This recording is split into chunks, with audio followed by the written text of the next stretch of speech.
Okay, we're going to have a great conversation. I can't wait.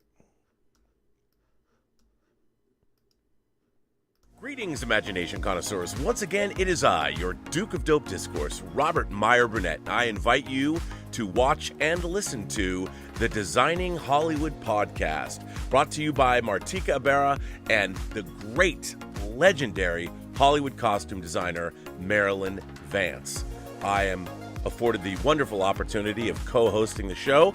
If you are interested in the magic of Hollywood, the design of Hollywood, the clothes of Hollywood, watch the Designing Hollywood podcast, available wherever you get your podcasts from, or find the video version on the John Campea YouTube channel.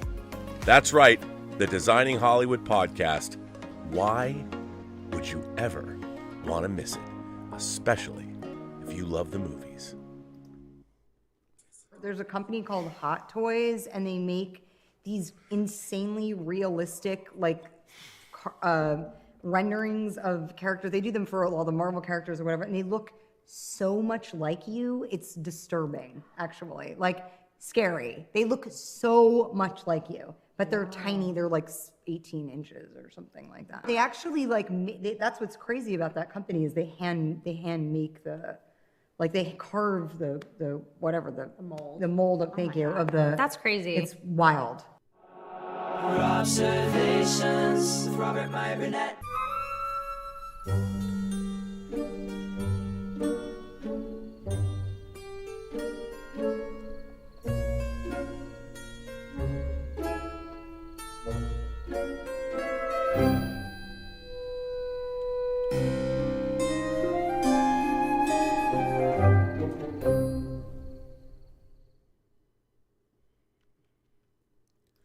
Well, greetings, imagination connoisseurs. Once again, it is I, your Duke of Dope Discourse, your master of fun and wonder, your viceroy of verisimilitude, yada, yada, yada, whatever else you want to call me.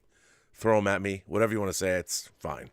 I'll use it. I'll just add it to my names, many, many names. I'm a man of wealth and taste.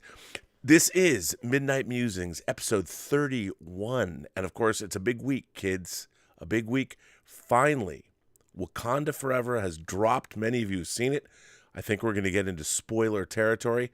And, of course, I would like to introduce my co-hosts, my compatriots, my fellow travelers.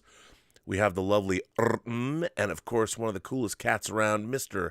Lael Rockwell. Hi. How you doing? What's up, bro?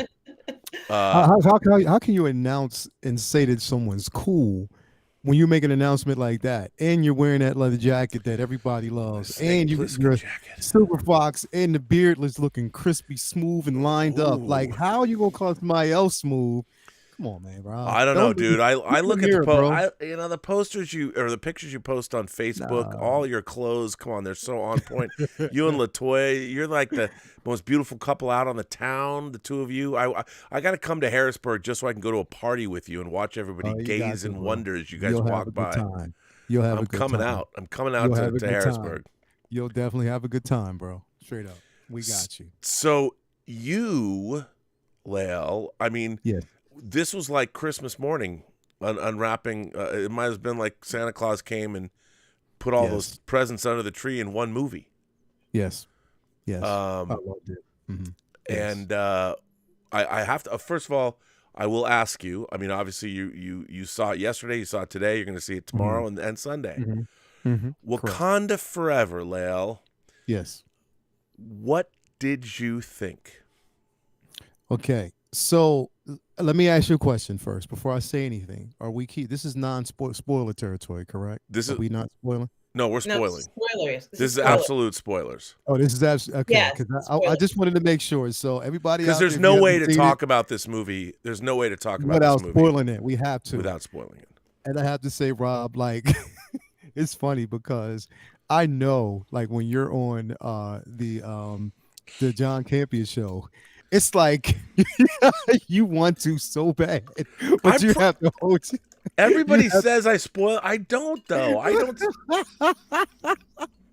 Bro, That's the funniest thing because I can see the wheels spinning in your head like, yo, I just want to say this, but I know I can't. It's like, let me just sneak this in, and they be like, well, you know what I mean? So it's crazy. But I try, you know, but it's really difficult to talk about a movie like this. Yeah. Without you have to be able to talk because there's so much in this movie. Yeah. You have to. You're professional reviewers at this point, right? I mean, this isn't. Yeah. You have to unpackage. You don't have a choice. Like you can't limit yourself without, you know what I mean? You can't have a review and then say certain things that people will probably be like, well, why didn't you like it? Or why did you like it? We need to know. Like you need to kind of emphasize that. So for me, all right. So here's the thing. And I'll start off. I love the film. I love the entire film from the beginning and end.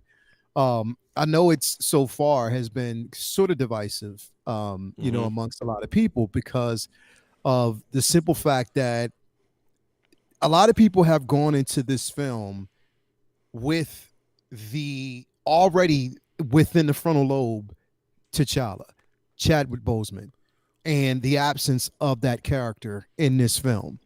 So if you're already going into the film with that already preconceived notion, then I think when you go into it that way and you say that basically you can see that this was missing in the film, then that means you missed everything else that was going on, like sort of everything else that was happening in this film.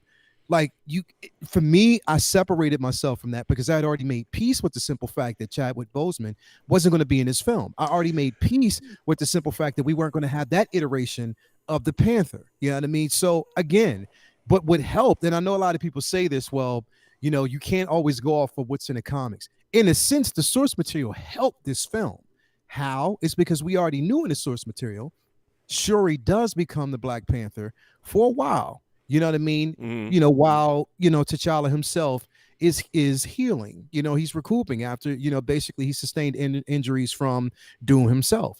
So the source material in a sense helped me, you know, and it helped people like me, you know, to kind of separate the simple fact that T'Challa wasn't going to be in this particular film.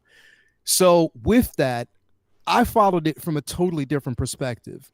I followed it from a mother's loss, knowing that there are many mothers out there right now that have lost sons, that have lost fathers, and have had to carry the load. Your home is your kingdom. Your children are your disciples. They're people who basically your princesses and your princes are your children within your kingdom, within your home. And if you have to hold it down, the absence of a father, the absence of a brother, or somebody that might have been a father, I'm looking at it from that perspective. I'm looking at it from also a perspective of a sibling who has actually lost a brother or lost a sister and has to carry that grief because, again, it's like you experience separation, also separation of self, but that separation anxiety of the simple fact that you don't have that part of you in your life anymore. You got to deal with that. And that creates resentment, hatred, stuff like that because of the loss and things that you felt as though you could have actually done. So that's how I approached this film. And with that, I got everything that I needed. I got everything that I wanted. I got character development. Also, when we talk about, you know, Namor, you know, his journey, what he basically seen with the, you know, oppression and enslavement of his people, you know, then his mother sacrificed to have him, you know, to save her people. You know, when they talk about smallpox, they talk about things that actually happened during that time. It was much both. You had the dichotomy of two individuals that juxtaposed having the same situation going on, sort of like in their family and having to deal with it. The conversations that they had, we talk about dialogue, right? The dialogue in this film was extremely important, and that's what I hung on to. I wasn't really concerned too much about the action because I knew it was going to be there. I wanted to see basically the connective tissue in the dialogue, if it was going to be the proper send off for T'Challa, you know, where we were going to actually see Angela Bassett's her character, where she was going to go as a mother, as a queen, and I think she did a bang up job, like a hell of a job. She was I loved Angela Bassett. Kind of sad at where they went with her character. I think the whole theater, they were shocked. I was angry. Yeah, because I love Angela Bassett. I love Angela Bassett, and I was. But you know, I wanted to your point. You know, I think also what I found so interesting about, I was telling you guys before you started, I was in a very ethnically diverse theater. Mhm. And you could see and feel that this movie meant many different things to many different people. Yeah. Because, obviously I live in Southern California, so there's a large Latino community here. Yeah. And they represented in the theater. I told you Yeah, there was yeah. a large black audience behind me. I Yes. told you, I think like 10 black women sat behind me, which, by the way, made my experience of the film better because Yeah. their response was, I couldn't have paid money to experience what it was a wonderful experience. And also, I think in this particular instance with these movies, on one hand, you've got your Marvel fanboys, and they're looking at it from that perspective, the MCU and comics and all that. But these particular films, the Black Panther movies, the first Black Panther and this, have meaning to certain communities far beyond being a Marvel movie. Yeah. And the women behind me could care fuck all about the MCU. That is not what they were there for. And I told you, it ran the gamut. I'd say women in their maybe late 20s, 30s, all the way up to 60s, maybe. Yeah. These women were there to see Black Panther. All they know is Black Panther. They don't know the rest of the MCU, nor would I imagine they particularly cared. But then there's people that do. There's audiences that do. I was seeing the guy sitting right next to me. I went by myself, and the guy sitting next to me, white dude, all he was doing was kept trying to engage me at the Marvel cinematic level. He was like, let me tell you what I think is going to happen in this movie. And it was like he was completely on a different level than the women behind me were. Yeah. And like when your mind is already engaged on what's going on behind you. You're trying to just feel that energy. It was amazing. And then you saw I would say there were some groups of people that I would say were they're hard individuals. I wouldn't be surprised if some of them were strapped. Yeah. They came in this movie, and man, first of all, you know how people chatter in movies and you wonder, when this movie started, you could hear a fucking pin drop. Yeah. Nobody said anything. I mean, it was phones. I mean, people were 5 minutes before the movie, they're like looking at their phones and they're shutting their phones off. All members of the audiences. I mean, these people showed up to play, man, and every single person in that audience. But it made me realize, like when I moved to LA, the Bloods and the Crips were still at war with one another in South Central Los Angeles. And how many, especially like where I grew up, the loss of a son or daughter it never happened. But like with the black community in America, as you know, suffers the loss of children is not something, unfortunately, it happens way too often, even today. And like you were telling a story earlier of the mother, which I'll have you should say this. But I mean, so it's hard when you go into this film. I think a lot of people need to understand that this movie is not just another Marvel movie. Correct. It has a lot more meaning and this one especially because for various the different communities that are in the film. And we found out mothers, and you should tell that story. I mean, I should have you tell it now. Tell the story what you were telling us before. Just a lot of mothers. So basically, what it is there was a young lady, or actually an elderly lady there with her sons, and she was talking about how basically she lost her son. You know what I mean? Basically from cancer, and that she needed this film. Like it was basically she needed to have that peace and to make peace. And this film basically gave her that. You know what I mean? So the feeling like what you mentioned was exactly what it was. A lot of people in this film were attached to the story because of the simple fact a lot of people have experienced loss. You have mothers in there that experience loss. You know what I mean? Like that have gone through loss within the last few years. If it's not by, for health reasons, they might have lost them, before their time. And you had siblings that have actually lost brothers and sisters, and how they actually had to deal with it. A lot of this and the things that runs through your mind, like, if I would have been there, maybe this would have happened differently. If I could have said something, or things that you weren't able to say to that person before they passed. There was a lot of personal grieving in this film, and people were so attached, and it was quiet, particularly for that reason, because people wanted to see how these characters, they wanted to see themselves through these characters. They wanted to see how they dealt with it, so it can help them deal with their own personal experiences. And that's what I think this film did a great job at, because it also basically brought, again, like you said, we're talking about Southern California, bro. There's so many, it's extremely diverse. So to basically see a film where it can actually bridge the gap and bring two cultures together, however it did, even if it was divisive in the end, there was still common ground where they can actually understand that we're fighting each other, but there's a much bigger war out there that we need to be thinking about. There's a much bigger war coming that we need to think about. And I think that this movie covered so many different perspectives. I mean, I hear a lot of people said it was a bit convoluted. There were so many things going on at once that you couldn't really focus in on one. But those things that were going on were extremely important if you listen. And you always talk about this. Everybody has a story to tell. If you listen, you have to listen. I'm listening the entire time, and it really covered a lot. This movie is wildly ambitious.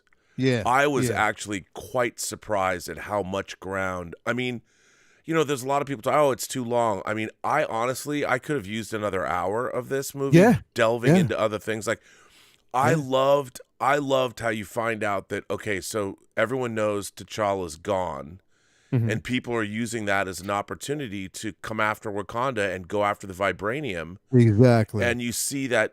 I loved the scene when they're in the United Nations in Geneva. That opening scene, bro. And after you see this action, first of all, that action scene when the people are taking the ship and they open up like the vault where the vibranium is, and the Dora Milaje step out. Yeah, I was like, you heard the whole audience like, "Fuck yeah,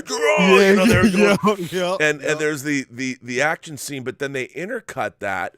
I'm sure, by the way, when they made the movie, they were not intercut. I'm sure that was done in post when they intercut Ramonda addressing the United Nations. Yeah. I still loved it. Yeah, but the idea that she's like, they dealt with the colonialism, the fact that right now, a lot of people don't know this, but Africa has been entirely plundered by the Chinese.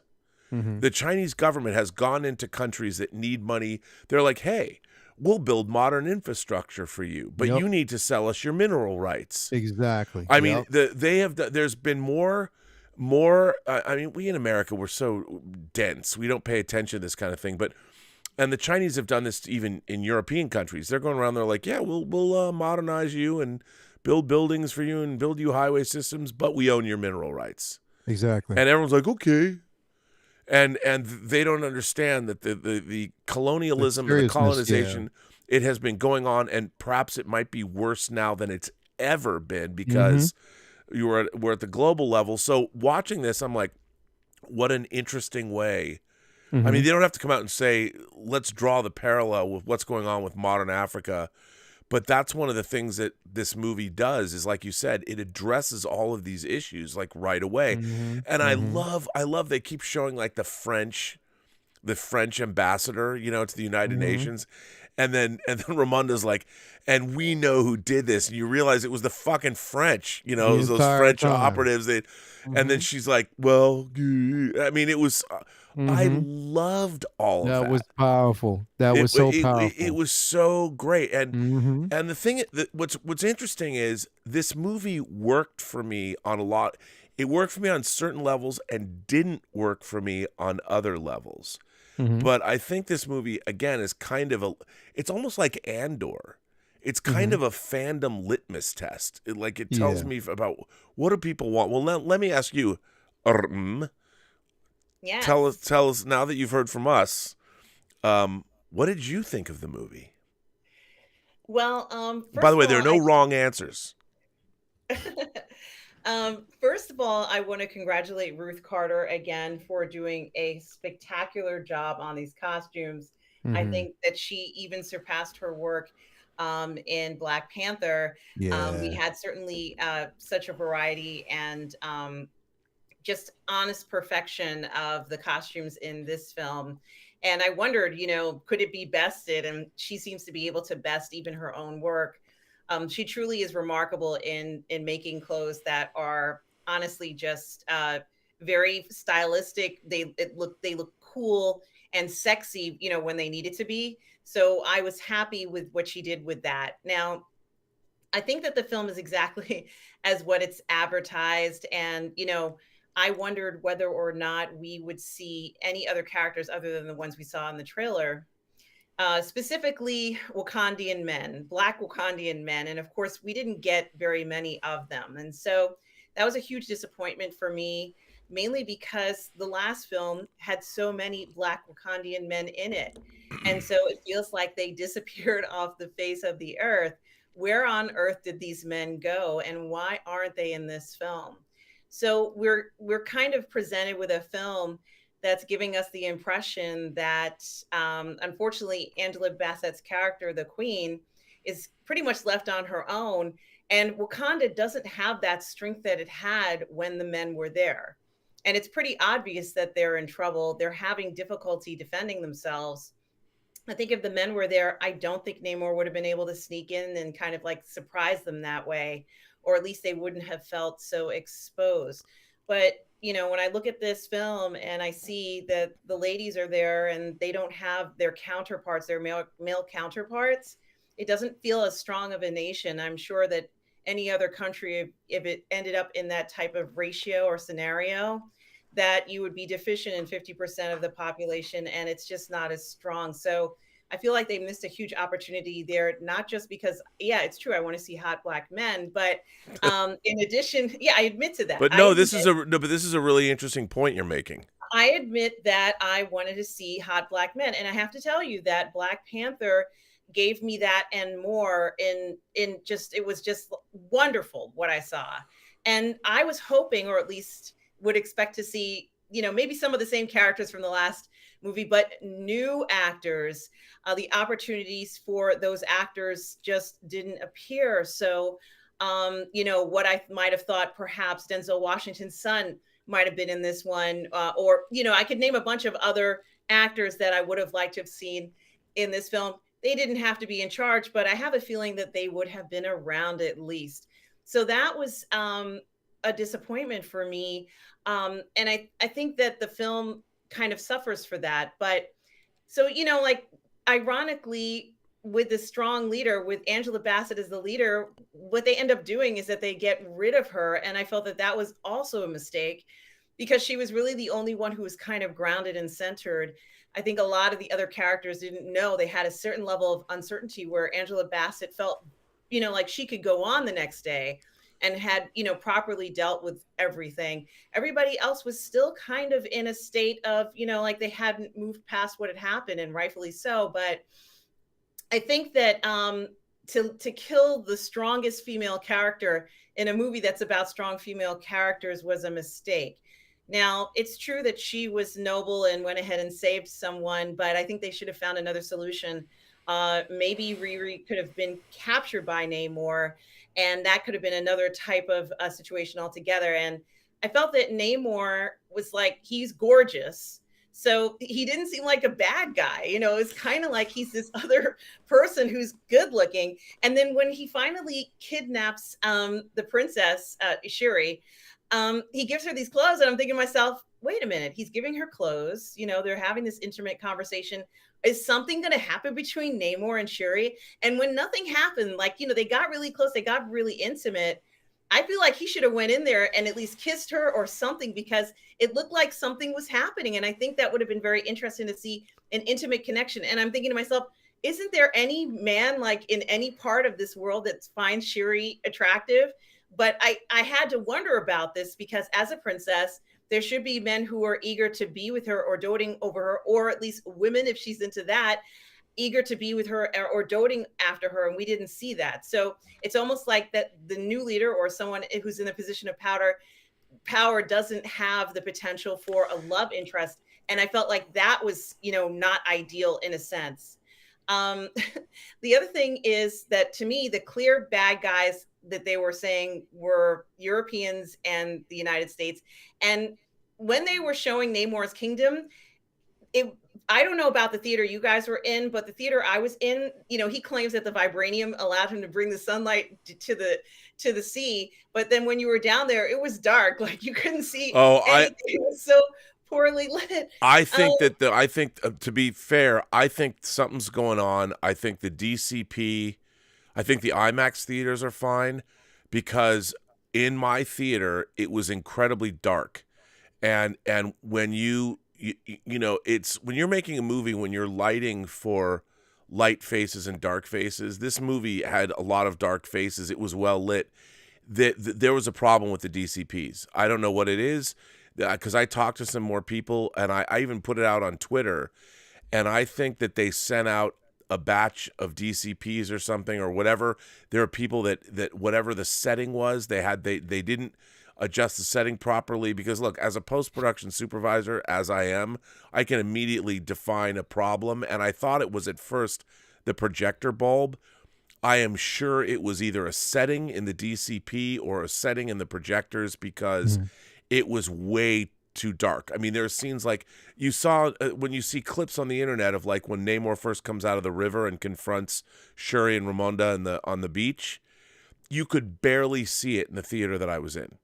So it was clearly something was mislabeled, a setting was off, and I wasn't the only one. There were people that went to Dolby theaters, and because you can see the trailers, when I saw it, it looked like something was missing. It looked to me like an overall setting was not turned on, and I think this has happened a lot. And I think that this was a mistake at the studio level when they sent out the file. It was a huge mistake, Robert, because you're talking about, I would say maybe 15 to 20% of the film's very important scenes were in this lighting. And I felt like I'd woken up at 5 o'clock in the morning to go to the bathroom. The light wasn't on, and I'm kind of like feeling around. it was bad.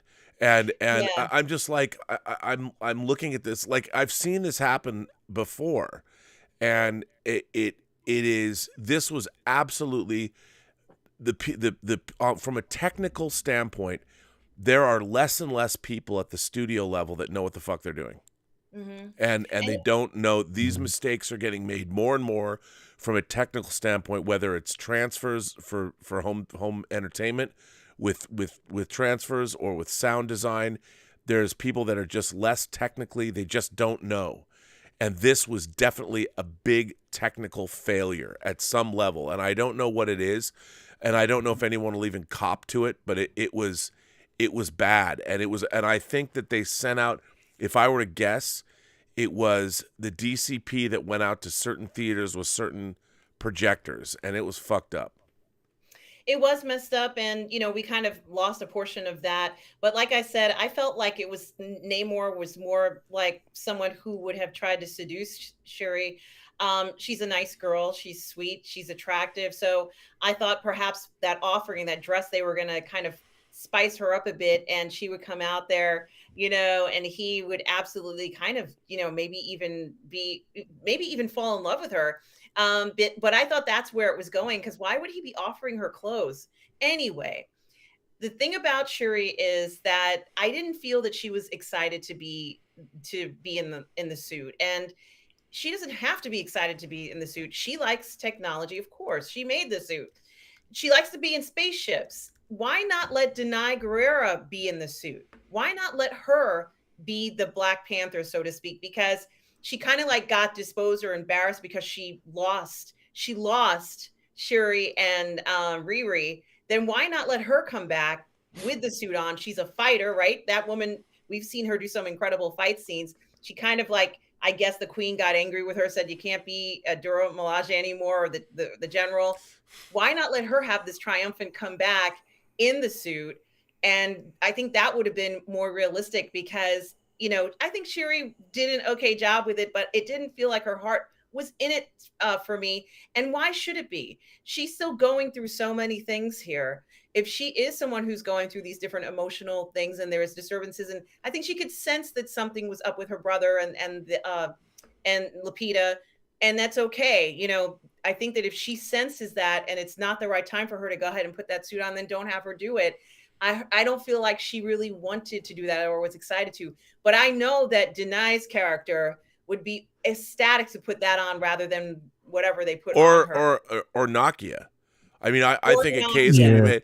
I think with Okoye though, I mean, again, even in the books, it's been that way basically since the beginning. Even with from the last film, again, her loyalty is to the throne, and she has no interest in becoming an actual Panther. She's already basically stated that, like, she had zero interest in becoming the Panther at all. She didn't want to take the herb. Her loyalty is to the throne and to Wakanda, and that's what she serves. Nakia, again, she's a spy. She wanted a simple life, and that's all she basically wanted. Can we just talk about how insanely gorgeous Lupita Nyong'o is in this movie? Yes. The ladies were very sexy in this. Oh my! I mean, I think Lupita Nyong'o is one of the most beautiful women who walks the planet. But the way they had the hair and the color in her hair, and so I was just like, every time, I love her face. Like, I'm a face guy. I love people's faces. Her face in this movie, I'm like, I could have just stared at her for 2.5 hours, just talking. Didn't matter what. She was absolutely stunningly beautiful. And I will say something else, that some of this movie was shot in Puerto Rico, and the scenes with her at the end of the movie, where she was at the end of the movie. I mean, I'm not going to overtly spoil everything, but boy, with this and with Eternals, it really changes the feel of an MCU movie the more they shoot on actual locations. When they're out because a lot of the stuff in Wakanda, they shoot in Atlanta. They're shooting it on sets against green screen, and you really feel it, like, especially when they go to that the waterfall place where they have the trial by combat. That's not a real place. And it doesn't feel, it's all green screened, and I mean, there's some real, but in this movie, when you actually got out and were outside, the stuff they did shoot in Puerto Rico, it made all the difference in the world in terms of how the movie felt. And I felt that way with Eternals too, when you're actually Chloe Zhao wanted to get out there and shoot on actual locations and use natural beauty. I really think that we're moving into a world where, if they're using the volume stages like for Star Wars, and they're using so much green screen to recreate Earth locales, it's really starting to hamper the movies. I know it's more expensive to go shoot on location, but man, whenever they went out on location, and those final scenes in the movie, especially that scene with Shuri on the beach, thinking about her brother, and there was that shot of her face was it was incredible. Shooting it at Magic Hour, I mean, I was moved. It's really I found this movie to actually be, first of all, it's wildly ambitious. It swings for the fences. Sometimes it's the ball sails over the fences, and sometimes it doesn't. But I'll tell you one thing, I really appreciated the ambition, what Ryan Coogler was going for all around in this film, because how often do you get this kind of reach? And there were so many things he was dealing with, and a lot of people have pointed out, and I mean, we were missing a movie star. All of these actors are great actors, but you were missing a movie star to actually carry this film. Instead, we had an ensemble of really good actors, but no one commanded the screen the way Chad Boseman commanded the screen, especially like when you first saw Black Panther in Civil War, you couldn't take your eyes off him, and he commanded the screen. This was a movie that was in search of a star. And I understand it was never going to have that. And Namor was an antagonist, and I really like Namor, but we don't know him. And I thought he was really well cast. I really like what they did with him. But he had the villain role to play. And I think this movie, and by the way, it kind of worked for the film, because the movie star, the fact that he had left us, permeated every frame of the movie. His loss was felt throughout this entire film, and that's what the movie was actually about. but I do think it hampered the overall feel of the movie because when you're watching a superhero movie, you need a superhero, and while we had all these things happening, we didn't have that central focus. It was something that struck me. Now, there's no way you could have, unless you had recast. I mean, I kind of was against recasting. I wanted to see this movie and them going through the grief of it all because we'd never seen it before. But now I kind of wonder, was that the right move? Well, what they could have done that could have solved all this is to put the scene that you saw at the end at the beginning. And what you would have is that they realize that there's an heir. And now they have to protect this heir, and he's the star of the story. He's not going to do any fighting or anything like that. But then all of a sudden, they have a lot more to protect now. It's like T'Challa's legacy is there, and they realize what's at stake. He's the future. Somebody has to, act, or be his guardian or whatever it is in the meantime until he comes of age. And all of a sudden it spurs interest back in trying to find out who a new leader that the kingdom is going to be. Now, all of a sudden everybody's interested and wants to approach it. And it's incredibly important. Then you go on with the film and the idea that there is this future that is there. You don't feel futureless because the future is right in front of you. It feels hopeful. I think that would be what should have been in the beginning. And then everybody would be like, oh my God, we got to make sure this works out. And we have to make sure everything works out and we make peace with Namor or whatever way they decide to do it. But if that had just been switched around, we would have had a completely different film with a completely different feel, in my opinion. I mean, again, I can't even imagine what it was like to have written this movie and then your star dies and then you have to reconceptualize the whole movie and then make it work. But, there's a few super chats I want to just get. Nick from Echo Base Network says he sent me a Star Trek The Next Generation mouse pad that has digital. It has LEDs. It's great. I had it at work and I brought it home because I'm going to put it on. I'm redoing my desk this weekend, but it's great. So thank you for that. Mikey Lito says Wakanda Forever, gives it a 10 out of 10, 5 stars.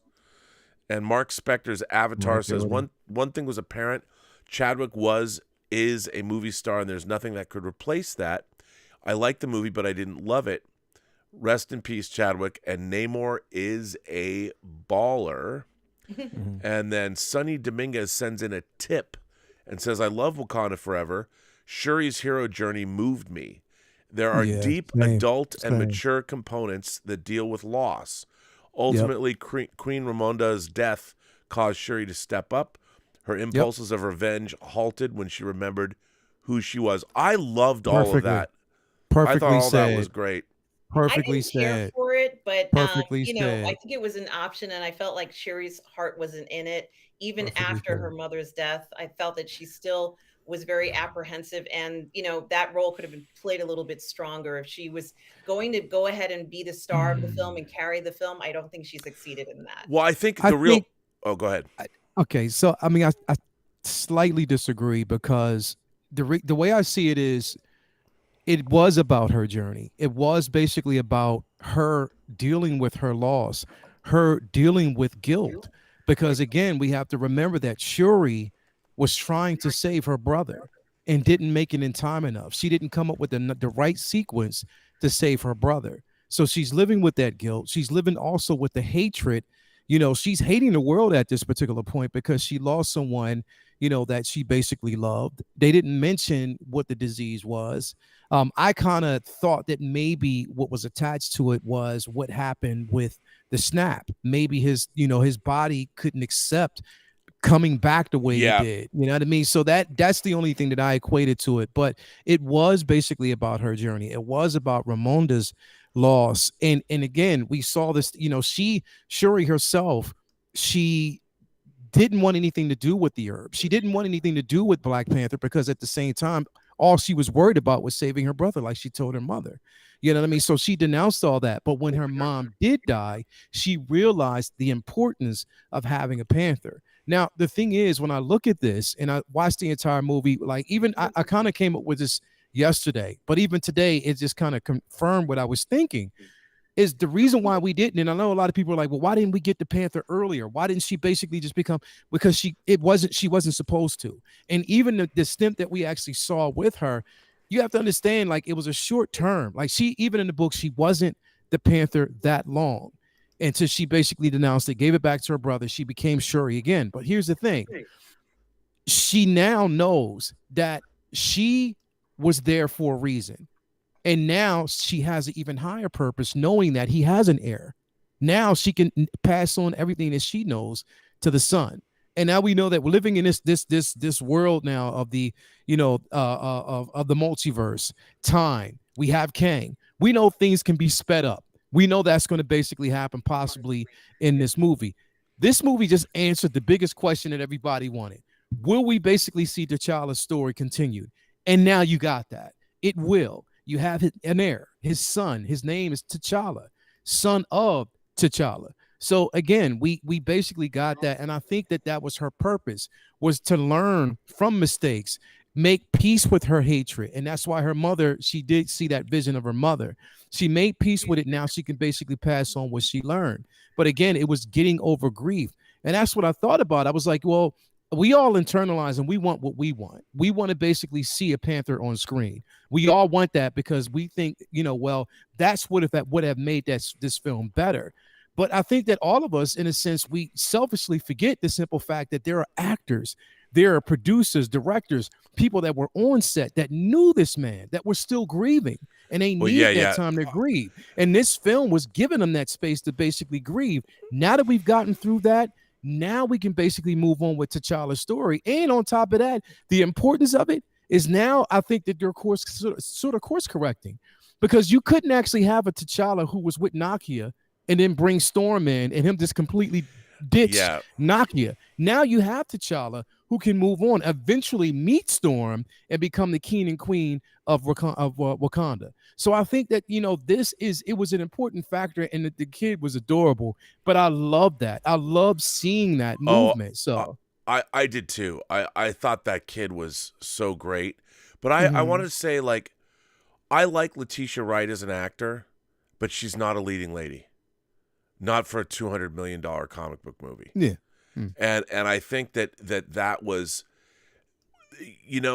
I mean, I don't want to review a movie that what it's not, because it's not fair.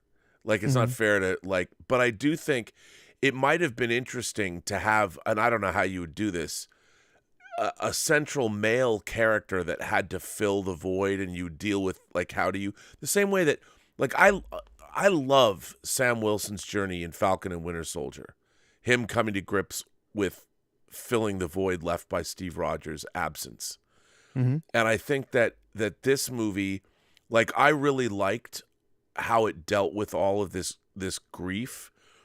But what this movie was really missing to me, and it was missing a real hero on the side of our side, the Wakandan side. And everyone's dealing with this grief, but I really was missing, like, it was great. Like, Namor shows up. First of all, I was a little disappointed. I really wanted this to have a Tom Clancy world-spanning techno thriller, because it's like, yep, here's a new undersea kingdom nobody knew about. And like, when Namor takes Shuri and look at this, here's Talocan, and like, again, what does the rest of the world think about all this? Like, hey, we got a celestial in the Indian Ocean. We've got Egyptian gods fighting and eating the souls of people on the streets of Cairo. It's like, this should have been an earth-shattering event. Like even when you watch movies like Arrival, Denis Villeneuve's Arrival, the alien movie, you understand at the end, like, the powers of the world, the Chinese are going to go to war. And like, I felt like, here was this thing, you had this conflict between Wakanda and Talocan that could have spilled over. They could have gone nuclear. They've got technology the rest of the world doesn't have. And I didn't feel like it all ends on a boat. on the top of it. It didn't. I was missing these kind of global stakes because I really wanted to see Namor be like, well, they talked about Namor wants the whole surface world or whatever. I never got a sense that he was ready. Like, I wanted to see Namor do what the aliens did at the end of the director's cut of The Abyss. Like, he could launch tidal waves at the end where everybody comes out of the ocean and everybody's like, oh my God, how did he do that? Raise the Titanic, raise all these ships. Like, that scene at the beginning, that giant wave, the tidal wave that's like 5,000 feet high or something. Yeah, and I love the scene when the sirens were luring the sailors off the boat. That was so fucking creepy and awesome. And I'm like, why didn't they go do that to like? Why didn't they show up and do that to like the cities of the world? Like, to go to this is what we're gonna do. Like, I wanted to see Namor, unleash the Kraken, unleash the fucking Kraken, and I wanted to see the stakes become worldwide. And I understand that's not, but it just seemed to me like I didn't believe Namor would be this pissed at the Wakandans. I'm like, you're the one nation. They're trying to steal your vibranium. Namor should have been, I understand they had to have the conflict. I get it. But it should have been more like, Namor's like, I'm going to go fuck with the surface world. You coming with me? Ramonda, you going to come with me? Because we're going to go fuck him up. And he's going to do it anyway. And it would have been like, I would have thought that they would have been simpatico as opposed to showing them. And I get it. I mean, I understand. But that's where I was let down. I wanted to see. Well, see, I know it wasn't that kind of a movie. Yeah, but the thing about it, though, I mean, because we knew that his whole purpose was, yes, he wanted to invade the surface world, but he wanted Wakanda's help to do so. Right. Him doing it by itself would have brought more attention to his people, and which could have caused a massive catastrophe if they would have invaded his world. Because yes, he has enough people to infiltrate and do whatever he needs. Yeah. But after a while, there's innocent lives that are lost. His sole purpose, and the thing is, knowing Namor, his sole purpose is he is going to do what's best for the people. His sole purpose was to use Wakanda as pawns. They go in, wreak damage first, and then he comes in for cleanup. That doesn't actually harm majority of the people that he has. He's protecting his people by saying, okay, Wakanda, we're going to do this together. But what he's really saying is, you take the brunt of the action, we'll back cleanup. That way, there's no casualties of war when it comes to my people. Your people, again, those are the casualties. Hey, it is what it is.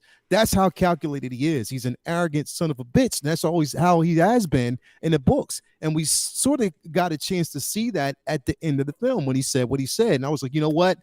That's the Namor I want to see. And I know we're going to see that going forward. So that's just the way I felt about it. Here's the thing. I get it. Like, when we say like there was, no leading presence, no leading male presence. But I do think that there was a strong leading female presence in this film. It might not have been Letitia Wright, but it was damn near. It was damn sure Ramonda. You know what I mean? She was strong. She eluded that strength, and she got it. Yes, she sacrificed herself to save someone else, and I love that aspect of it. The thing is, this film, it sets up what's going to go forward with T'Challa's story nicely. It had to do it this way because, again, it's the passing of the torch. That's why we didn't see Shuri with that suit that long, because we know she's not going to have it that long. She's going to pass that suit on. You know what I mean? They did say we're going to see Black Panther again. Who knows what iteration of that of a Panther that we're going to actually see. And somebody said and I saw this in the chat, and I slightly disagree with it because, to say that, okay, now you have another son without a father, it becomes stereotypical. I don't think it does. I think basically because if you have strong personalities within, you have, characters like M'Baku that can help show him strength. You have that. You have female characters that can show him the nurturing level to empathy, having empathy for its people. That's the thing is, I think it can mutually be done. Like to say that the weight of a film depends heavily on a man, or to say that it depends heavily on a woman, or to say it depends on a man and just completely negate the simple fact that what these women have contributed in this film, to me, it's just like, I don't know if I agree with that, because I want to. The thing is, they showed, and again, and it just must be me, because me coming up knowing that, again, my father wasn't there all the time, but my mother was there, and she was completely strong, and she held things together. She was my superwoman. And that's the thing, is we had a lot of superwomen in this film that held their own. You had Okoye, you had a very intelligent character in Riri. Both characters, Riri and Shuri. You got a chance to see that. Like, even the scene when we actually saw Shuri walking through the hallway, and she sees Riri there. She daps her up before it was time for her to go. That was a replacement for what it was, like mirroring what we saw with her brother in the first movie. Exactly, in the first film. Even Letitia Wright says she did her hair like that as to pay homage to Chadwick Boseman. So that's what I'm saying. Like, yes, there might not have been a strong enough presence, but I think that we did get some strong characteristics in this film that really navigated the story the way I thought it should have been. And that's why I kind of liked it. I mean, I would say, look, like I said, the end of the movie when Shuri's sitting on the beach, and she's waiting, and then it goes from the end of the movie into the post-credit scene. It's all one scene, really. I was very moved by her journey. I thought Shuri's journey, like, I didn't even need her to become the Black Panther, to be honest. Mm-hmm. I loved, because she couldn't, it starts with her, the movie opens with her, and she fails to save her brother. With all of her knowledge of super science, she's arguably the smartest person in the whole MCU, and she failed to save her brother. She couldn't do it. Yeah. So, I mean, that was what, that overshadowed, I mean, that was her whole journey. That was what it was all about. I mean, dealing with anger, and then she loses her mom. And it was her story. It really was. And I thought that her journey was really well done. I really enjoyed that. The problem for me was sometimes reconciling the fact that we're watching an action adventure superhero film. Mm-hmm. And while I enjoyed it, it did feel like, first of all, I didn't quite understand why why did they feel the need to introduce Riri Williams in this particular story? I felt why. You know why? Because, again, we have her series coming, and here's the thing. I know, this is what I would say real quick, Rob. This is where my problem with that was, okay, yes, she was in this film, and I think she did an okay job with being that introduction and stuff like that. But this felt to me like Marvel was saying, okay, Coogler, this is the film that you want to make, but you also know that we do have this series coming up. So could you slide this in here and make this a part so we can introduce this character and set it up for the next film or the next show, the next Disney Plus show? And I think that when these execs get in there and they basically make those decisions, sometimes it's like you're taking away from a person's vision. Because, to be quite honest, and I guess, they wanted her there, and her motivation, the motivation was her building this thing for the government and her not knowing that she built this for the government, which my problem with that was they never really said who was she in contact with? Right. Who was the person that, you know what I mean, that told her to basically make this, and why didn't she know? How did she not know? And even when Okoye said, Joe, you just built a weapon of almost mass destruction and it's sitting here in this garage on your laptop. Like, how did nobody not trace her to know that this is what she was keeping in that garage? So that point of it is where they needed to sort of explain that a bit more, because that really didn't make sense. So it did felt like that character was kind of shoehorned in. And I was telling Toya, even with the armor, at first, when I actually saw the armor the first time, I didn't like it because it felt like Metroid. The second time that I actually saw it, I was like, okay, I'll give it a pass slightly. I have to see it visually. And I was so glad at the end of this film Shuri kept the armor and said she couldn't take it, because now we'll get a chance to see the actual armor that Riri is supposed to make. Right. But again, it's pretty much Disney Plus's way of saying, or the Disney itself, or the company and the exec saying, you know what? We like your ideas, but we need you to put this in here because we need it to kind of help. I really felt for the very first time, I felt it was tacked on, and I'm like, it wasn't integrated into the story very well. And again, I mean, I really feel the thing that I've had the problem with Phase 4 the most over all the movies is, like, okay, Talocan is an undersea kingdom. we just had a gigantic hole torn in the bottom of the ocean with a celestial emerging from Earth. I would have thought that the very first people to be all over that, like, does the Talocan people, do they only stay in their neck of the ocean? Like, or is the entire ocean, I would have thought that they would have been, like, we would have had some insight into this giant, because, I mean, the Earth, this is the thing that bothers me. Maybe it shouldn't, but so if you have a celestial in the core of the Earth, in the mantle, deep in the mantle, in the Earth's core, whatever, and it crawls out, and you have left a gigantic void inside our planet, and the ocean water presumably is pouring in, this is a monstrous disruption to the Earth itself. And it seems to have not bothered anybody. No one's hardly even mentioned it. I don't think anyone's mentioned it. I would have thought that Namor and the Talocan would be the first people, because they can, to explore what damage has been done to the planet. Like, even if the Talocan, wouldn't it have been interesting if their technology, they're repairing this hole in the world so the Earth isn't destroyed? Because the emergence of this celestial would have resulted in the destruction of Earth. And it's stabilization. Like, and people are just like, whatevs, man. And you have an undersea kingdom, and I would have thought at least, like, wouldn't it have been interesting if they had dealt with that? And I know the movie was already 2 hours and 40 minutes long, and I'm asking a lot, but I would much rather have learned more about, like, what are the Talocan? Do they just hang out? Like, what, like, seriously, I mean, I don't mean to be glib, but if you're going to introduce, like, even in, and I can't. A little bit more about their culture and their practices would have been nice. Yeah, and like, I hate to compare it to Aquaman. I loved Aquaman. I love the high fantasy of it. You've got dudes on giant seahorses fighting dudes on armored sharks, and clearly there's 7 undersea kingdoms or whatever, and there's this whole undersea world that exists. And you have a feeling that the entire planet has various undersea people all over it. Well, with this, it's like, okay, so off the coast of, Mexico or Central America, the Talocan are just hanging out. Like, if do they not care about the politics of anything that's going? What about all the pollution what about the plastic in the ocean? How do they feel about the dying reefs over in Australia? Now, I know that this is something that is probably people like, oh, come on, Rob, you're asking too much.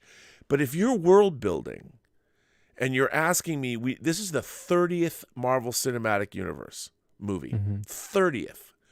Give me some fucking world building, because I do not want to watch, even if it's a sentence or lip service.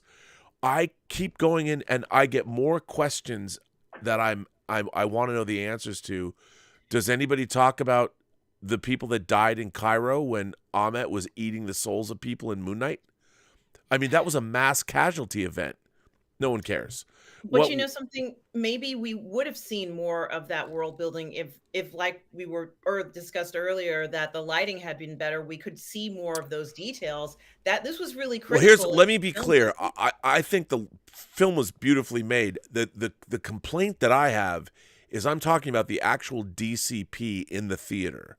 I'm not talking about the filmmaking, because you can see in the trailers and in the clips that were released, the film looks beautiful. But something has gone on in various theaters where the DCP, the digital cinema pack, what a DCP is, it's a collection of files that are put together in such a way that can be used by theaters in their projectors.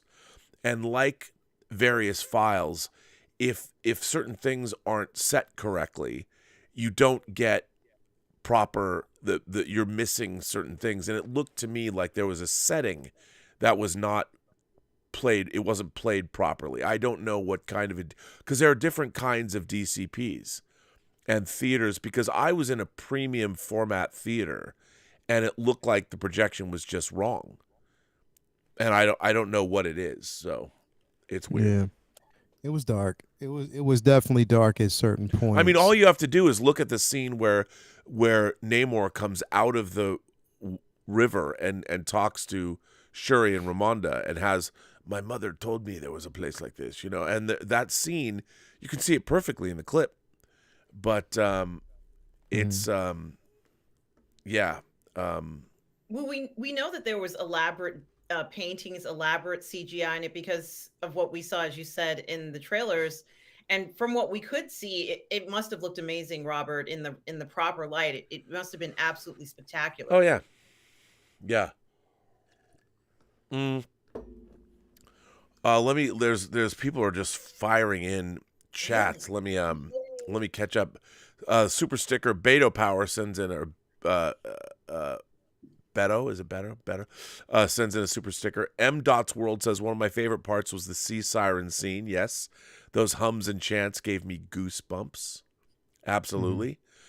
Jacob Babrick says, R.I.P. Chadwick and my hero, Batman Kevin Conroy. Kevin Conroy, the voice of Batman in the animated series, and also Batman Forever or Batman Beyond, and so many other Batman video games, and he's done other voices other than Batman. He's been around.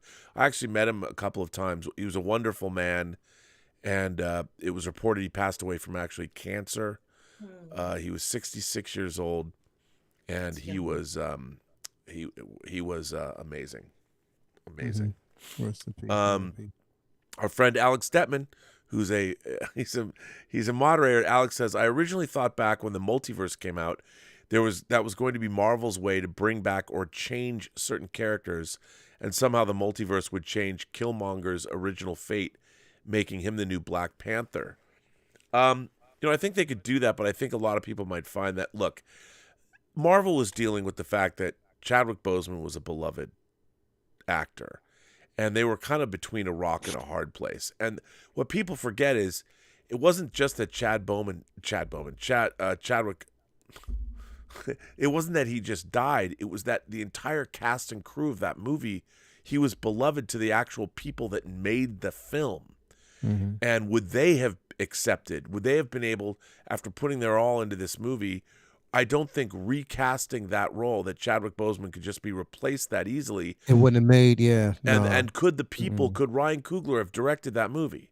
And that's what I think you really have to ask people. They needed to move forward. Like they needed time in this film to set up. It's the setup to set something up to whereas it would make perfectly good sense, but give them time to grieve. You know what I mean? Them time to kind of get through it as well, because a lot of these emotions that you saw on screen, that wasn't acting. A lot that you basically saw from Shuri and her grief. Oh yeah, all of that wasn't acting. A lot of those tears were real. Everything 100%. that was basically felt in this film was real. You know what I mean? And she talks about those things. They were allowed to express, to use the grief and put it in this film. Yes. And that's what I felt. Like you felt it the whole way through. Like they were carrying the weight of a brother, someone that they knew, and they loved for so long. I mean, this man was infectious. The things that he actually talked about, they were incredible. I can't tell you how many times I've watched his video giving a commencement at Howard University, when he accepted the doctrine. Watching that over and over again, some of the things that he talked about, accepting roles, them finding out, him playing stereotypical roles, finding out that, and really having the opportunity to voice those opinions about those roles. But then they find out that he's from Howard and they're like, well, we're going to be watching you. And then a couple of days later, after he shoots a pivotal scene and feels as though he put his all into it, he's cut. They basically cut him from it and said, you know what, you just didn't fit where we wanted to go. And then telling that, and they sort of like almost blacklisted his career by telling people that he was a problem to deal with just because he voiced his opinion about a stereotypical role. Him saying that, he put his fate in his own hand, his faith and everything being placed ahead, and, where he, saw himself, the work that he put in to get to where he needed to be. Those things were admirable about this person. And yes, like we felt the weight of a person who put his all into a film and they loved him. He was highly beloved. And it wouldn't have made sense to kind of just gloss over that and recast in this particular film and just forget what his attribute and what he contributed. So again, I mean, I think they did it well, and we know that we will get a T'Challa going forward. People always talk about it's not the person, it's the character itself as well. Yes, now we will have that. But in this film, it was about the person. By and the that's way, what they wanted to celebrate. there's somebody, Della Martin in the chat says that Disney is destroying men and belittling them. I don't think that's the case in this movie at all. Showing strong women does not belittle men.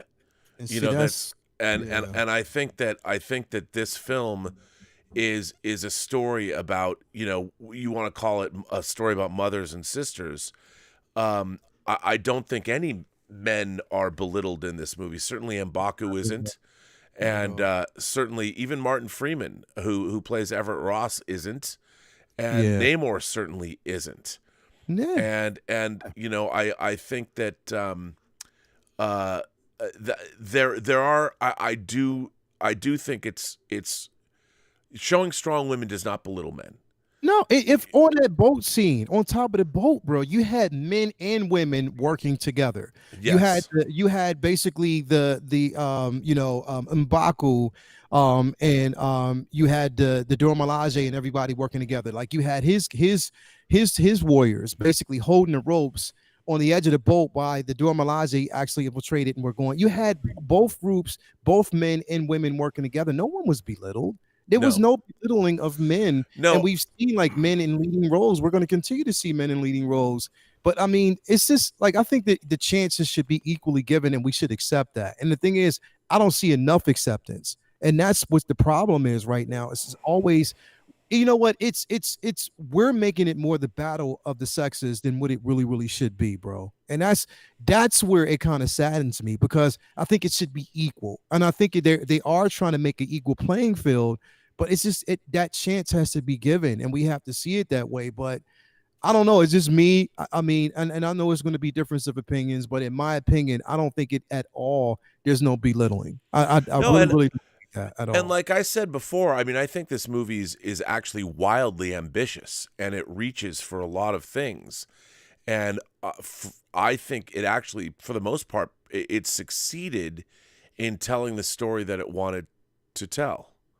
I mean, I really do. And what I find fascinating is it might not be the story that people wanted. And that's a different thing. Like, it might not be the movie you wanted to see, but does that mean the movie isn't good? And I think that in a way, if this movie has any real sin, it was too ambitious. You know, it tried to do too many things. And you know, like adding Riri into the mix, and even having Agent Ross, and you know, when Okoye rescues him at the end, I'm like, wait, what? You know, what is the point of this? You know, why? I mean, I get it, and I loved Okoye. I mean, I wanted more of her. Oh yeah, I loved her. And although I will say, I guess I don't have a shot with Florence Kasumba as Ao. She doesn't play for my team. We learned that in this movie too. Hey, well, you know, it is what it is. I know, but isn't that a little cliche? I'm like, yeah, you got to make the hot butch woman. Of course, she's gay. I'm just like, okay, but I love her anyway, and I wanted to see more of her. I wanted to see more of the Dora Milaje. We got a lot of them, but I wanted to see them fight even more than we got to see them fight, if that makes any sense. But I mean, look, I do think I was moved by the end of this movie. By the time we got to the end of the movie, I was on a journey that I was emotionally affected by this movie. I sat in a theater of people that were emotionally affected by this movie. And I did ultimately enjoy it, and I can't wait to see it again, to be honest, because there was just a lot in it, a lot to take in. But it was all over the place. There was a lot of stuff going on. Yeah, I mean, it was. I mean, put it this way: there was a lot going on, but I thought that there were a lot of stories in this film that were important. There were a lot of things I think that so were too. needed.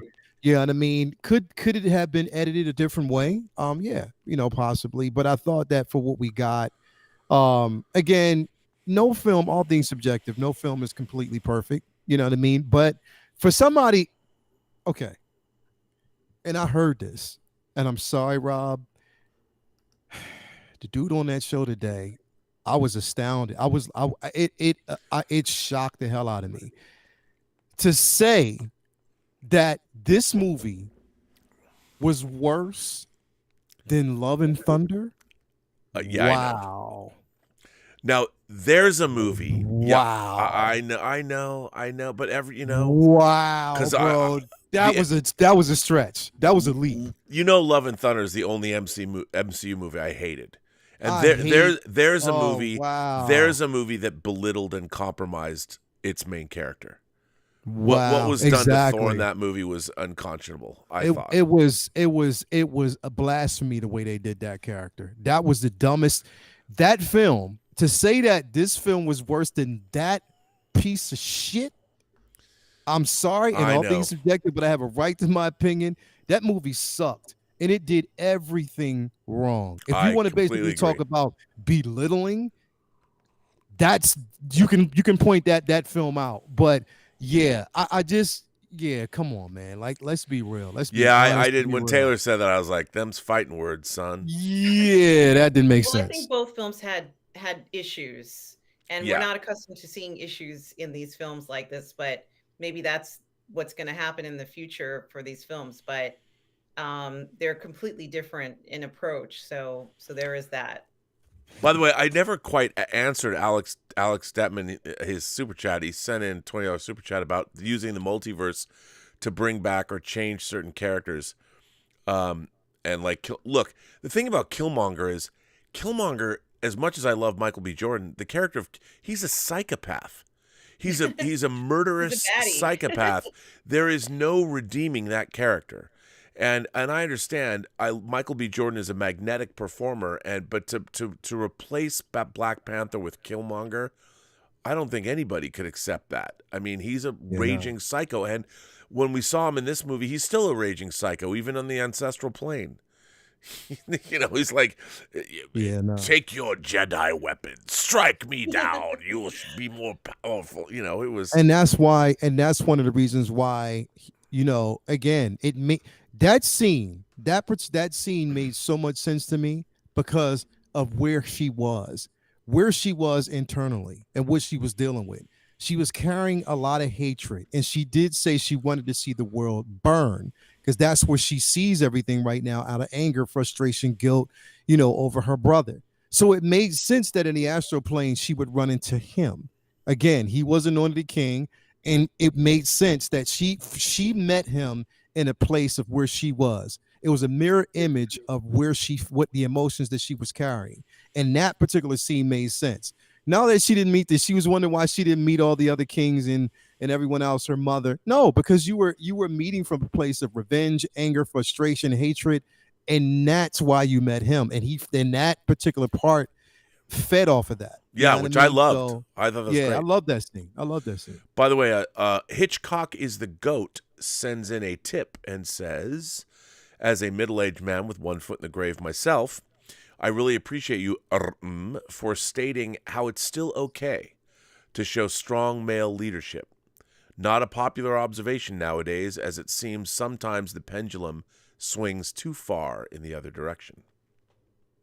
Well, thank you so much, and I appreciate it, and I think it's important for men to know that they are important, and I don't like how it has nothing to do with this film necessarily, but that in general that men have been vilified, and I don't know why there's this push towards that. Men are great, and we need to exist in this world with you, women and men together. So I'm looking forward to seeing more stories with strong male leads, and it can be any mixture of the two, but just as long as we get to see that, I'm happy with that. So thank you for your kind words. Yeah, and it's being a guy. It's really and it's just strange to see that pendulum swing. Like I've always said, you can't replace one oppression with another, and yet that's exactly what's been happening in our world. You have to get rid of oppression and allow people to coexist. I mean, we all have our talents, and we work best when we complement one another, not when we're at odds with one another. Sonny Dominguez sends in a tip and says, the things you wanted to see from Namor, perhaps we could see him be in the cavalry one day. Kang Dynasty, Galactus, or the next big villain. Will they explore the Reed, Sue, Namor triangle in the future? By the way, did y'all pop when you hear him use the word mutant? I mean, Yep. look, of course, and I feel that this whole, like, here's this is gonna seem weird. I was talking about this today on the Campy show. Now we know we're getting the Guardians of the Galaxy special like next week or in 2 weeks, the holiday special. Mm-hmm. I would ask you, this is a total not Wakanda Forever question, but obviously we are meeting the Kevin Bacon that exists in the MCU. So the question I ask you, is the Kevin Bacon that we're going to meet in the Guardians of the Galaxy holiday special, did he star in X-Men First Class? And is X-Men First Class going to be referenced in the Guardians of the Galaxy Christmas special? Is there going to be something on the wall? And are the Guardians going to, what the hell's this? Are they going to, because it is, in fact, it is James Gunn. Will he be able to resist? This is the scientist who tortured Magneto, right? Yes. I don't know. I want Mike Fassbender back, but I'll take Kevin Bacon. Yeah, let's do it. I mean, it's just because I feel now that we know that Kamala's Miss Marvel is a mutant, we know Namor is a mutant, and I feel like it's getting to the point where, again, with the MCU, as much as I love the MCU, like I love all 23 movies of the Infinity Saga, even the ones that aren't as great, like Thor: The Dark World. I mean, everyone rips on Iron Man 2. You go back and you watch that movie again, it's wildly entertaining. I love at the end when Rhodey and Tony are fighting back to back in their armor against all those drones. It's fucking rad. I like it. But now with all of this teasing of mutants and bringing the word up, I feel like it's like they're poking all the fans, going, hey, see, without and I mean, Wanda's a mutant. Yeah, they just haven't touched on it yet. And they call them miracles, and like her power was given to her by an Infinity Stone with Hydra research and all that. But it wasn't. They just didn't know that. They didn't know that she was and I feel like that I understand it was hamstrung because Fox owned the X-Men. But I feel they're not doing a very elegant job of introducing the concept of mutants in the MCU. I mean, it's just an aside. I don't know if it bothers you. It kind of bothers me. But what Sonny Dominguez said, yeah, I'm sure in other movies we'll see. I don't know if we'll see. Like, I don't necessarily want to see if if the Fantastic Four are introduced, I would like to see Reed and Sue's relationship be sacrosanct. I don't need to have a love triangle just like I don't need a Wolverine love triangle with Scott and Jean. I mean, you can play it that way, but we've seen it already, Yeah. It's not that it's bad, but I want the first class. That's what I want. I want the official first class. The official first class, yeah. I don't even want Wolverine in it. I mean, I know they're going to basically milk that cow until it's dry, but I don't even want him in the first film. I want Jean. I want Scott. I want, Hank. Iceman, Hank. Bobby Drake. You know what I mean? I want, and Warren. I want that. That's what I want. I want the first official class. Deal with that. Bring them in. Because the thing is, Cyclops needs to be treated fairly. Never was. You know what I mean? Like, Jean Grey needs to be treated fairly. Never was. You know what I mean? So I want the original first class in there first before you have an extension. I mean, we'll get the Storms. We'll get the, the Wolverines. We'll get the, Nightcrawlers. We'll get the Colossus. We'll get the Shadow Cats. We'll get all of that. And they're going to introduce that, but at least introduce the first class first. At least do that. Yeah, no, I agree. Our friend Tom Jr. Jackson says, just saying hi to the gang. I'm going to see the film tomorrow, and afterwards my review will go up. We are all goof people, Tom. Needless to say, Alex Detman says, needless to say, my theory was wrong. I don't know what your theory is, but I'm sorry it's wrong. Our friend Norwegian Kryptonian says, one problem I'm starting to have with the MCU is all the secret societies with incredible technology.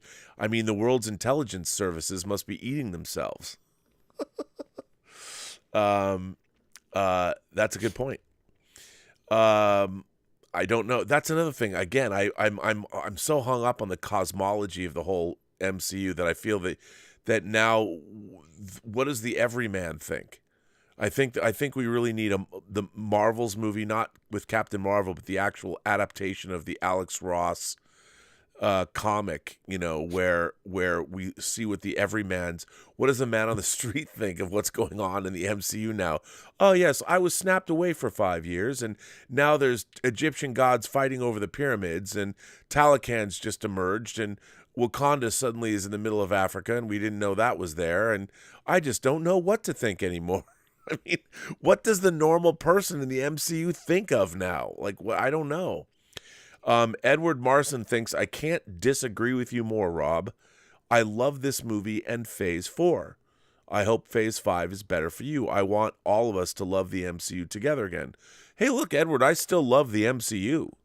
I think Infinity War and Endgame are two of the most wildly entertaining movies I've ever seen, and I can't get enough of them. But I do feel that from a storytelling standpoint, Phase 4 in the MCU has... I mean, I love the fact that there's an underlying current of family and love and loss in Phase 4, because all of them, I mean, we lost... Black Widow deals with Yelena finding out ultimately about coming together with her sister, reigniting that relationship, and then losing her sister again. Captain America or Falcon and Winter Soldier deal with the loss of Steve Rogers as Captain America. I mean, there's a lot of grief going on, which I think is fine. I just don't know if it's... I mean, this is supposed to be the multiverse saga, and I know that we're going to get probably in Quantum Mania, we're going to find out that the 10 Rings and Miss Marvel's gauntlets or her bindles, or they're gonna... Not bindles, that's something you put drugs in.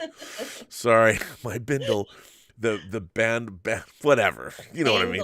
The bangles, all of it's related to Kang. I get all that, but it seems like, it's a little floundering, but I still like it all. Mikey Leo says, Rob, what makes you think all Phase 4 events occur in the prime MCU universe? The MCU timeline has the Loki series occurring first after Endgame. Well, it's interesting. I did float the theory that all of these movies that we're watching do not take place in the same universe. That they're all in different... We're all of Phase 4 are taking place in not 616. As a matter of fact, we might not have seen any movies take place in 616 that we know of. So, and that would be cool. But that you might very well be correct. Fan art exhibit says Peter Parker, Bruce Wayne, Tony Stark, etc. It's not the costume; it's the character underneath it that fans love. And that just jumped out of my thing. T'Challa should have been recast. Well, I mean, it's easy to say, but if you're the people making that movie, who are dealing with the death of Chad. It's not like, if you think about all the actors, I mean, the other actors that played James Bond, no one died. You're not replacing an actor who actually died really tragically, who hid his illness, who worked through his illness, did not. I mean, you watch Chad Boseman's performance in Ma Rainey's Black Bottom. That is a ferocious performance. And you can tell from his physicality that he was really in the grips of cancer. He's and he didn't give up. He fought until the very end.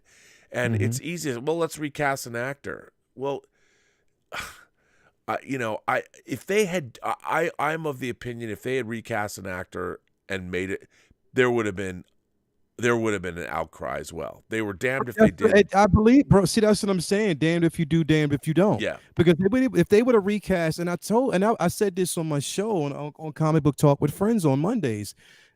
If they would have recast this particular person, if they would have recast the character, they would have got an actor in there that people would have probably had a problem with, and it would have been an outpour where you should have got this person. This would have been a better actor. I don't think you chose the right person.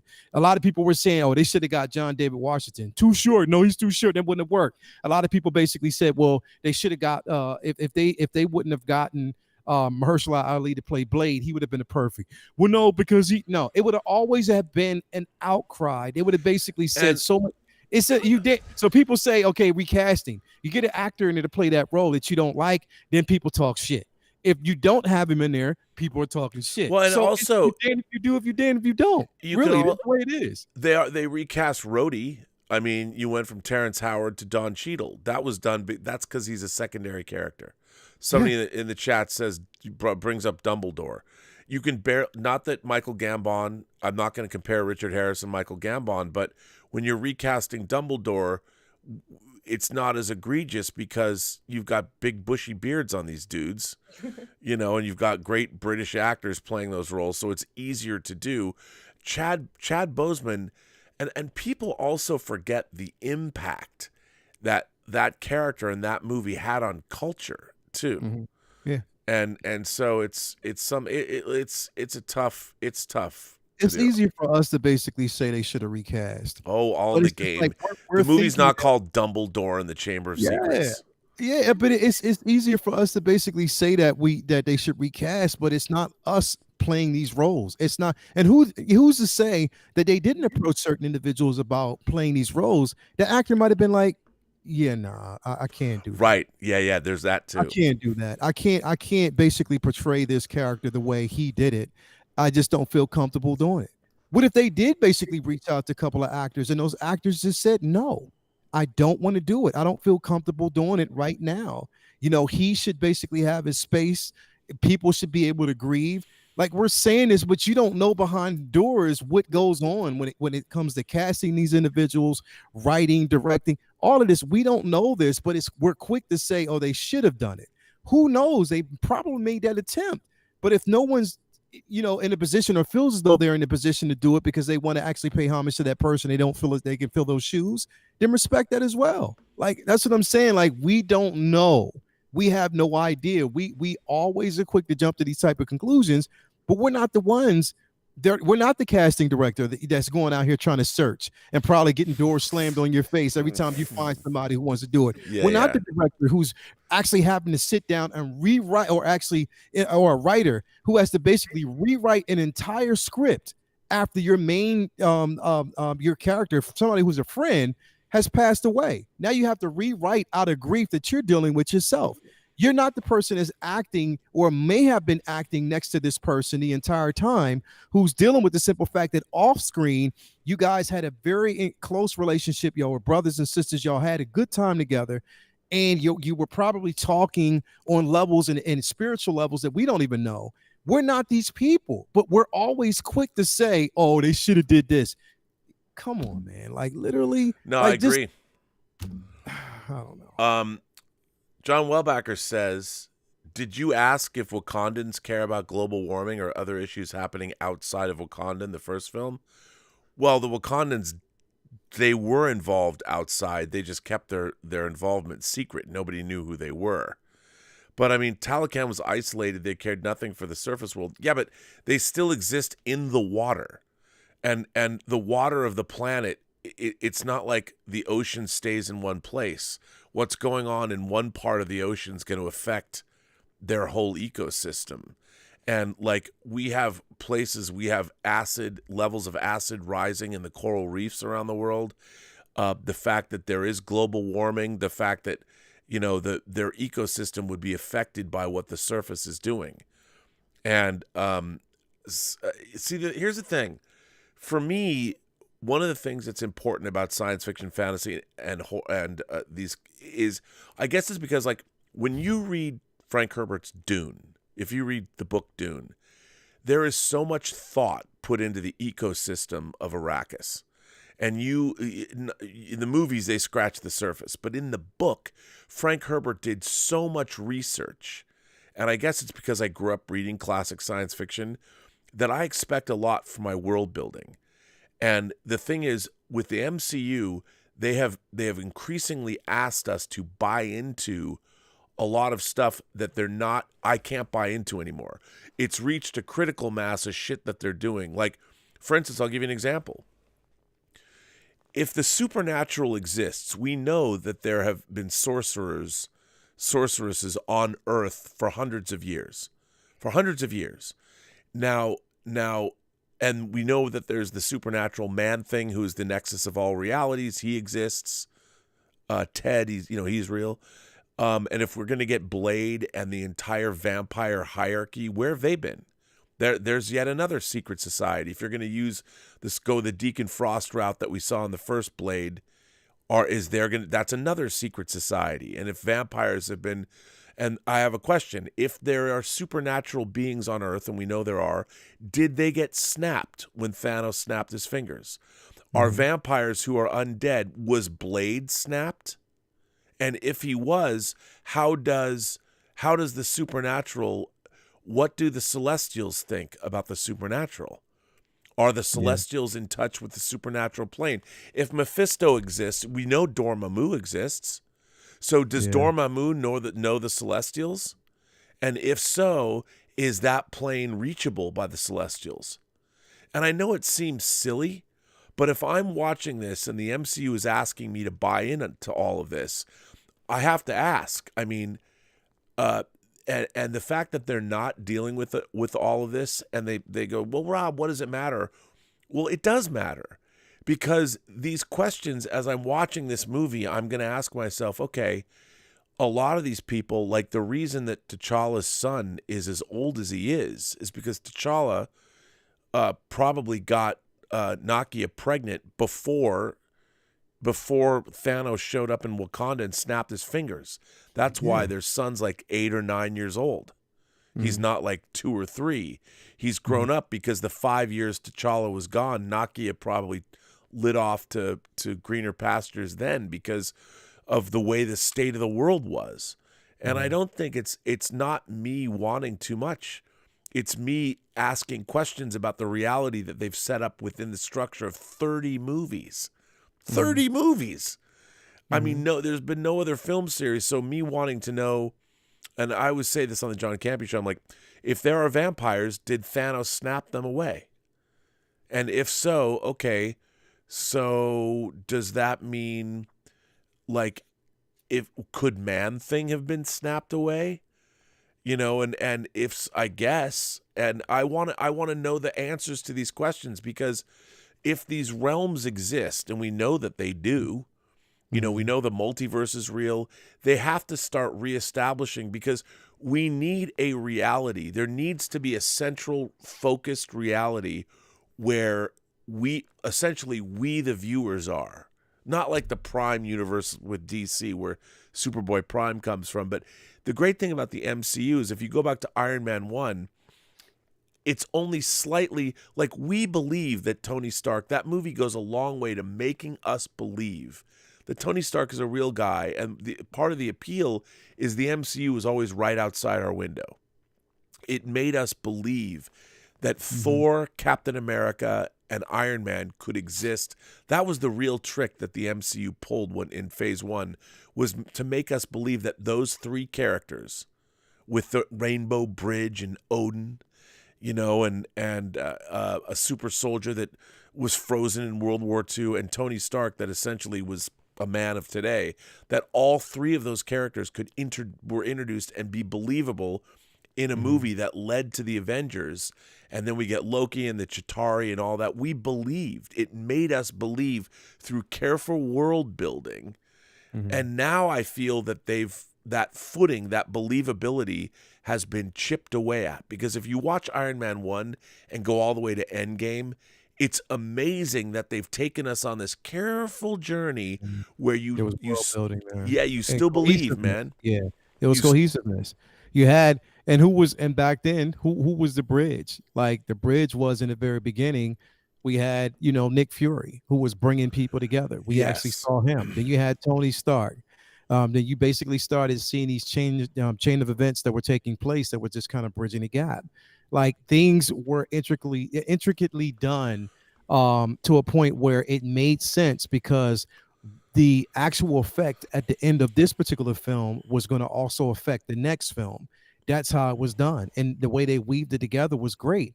The problem what I think about this phase is the simple fact that everything has felt like it was a standalone. Yes. That's it. That's exactly right.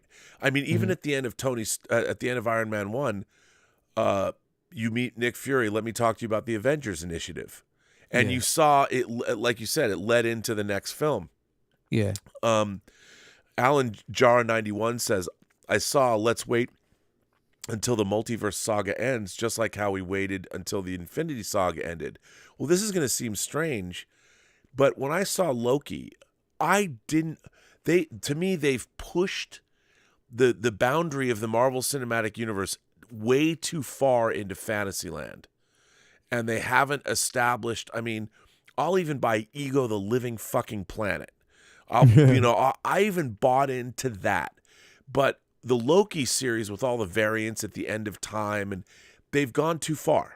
I know this is all out of the Marvel comics, but remember, you began this journey with Iron Man 1, which is very grounded and down to earth.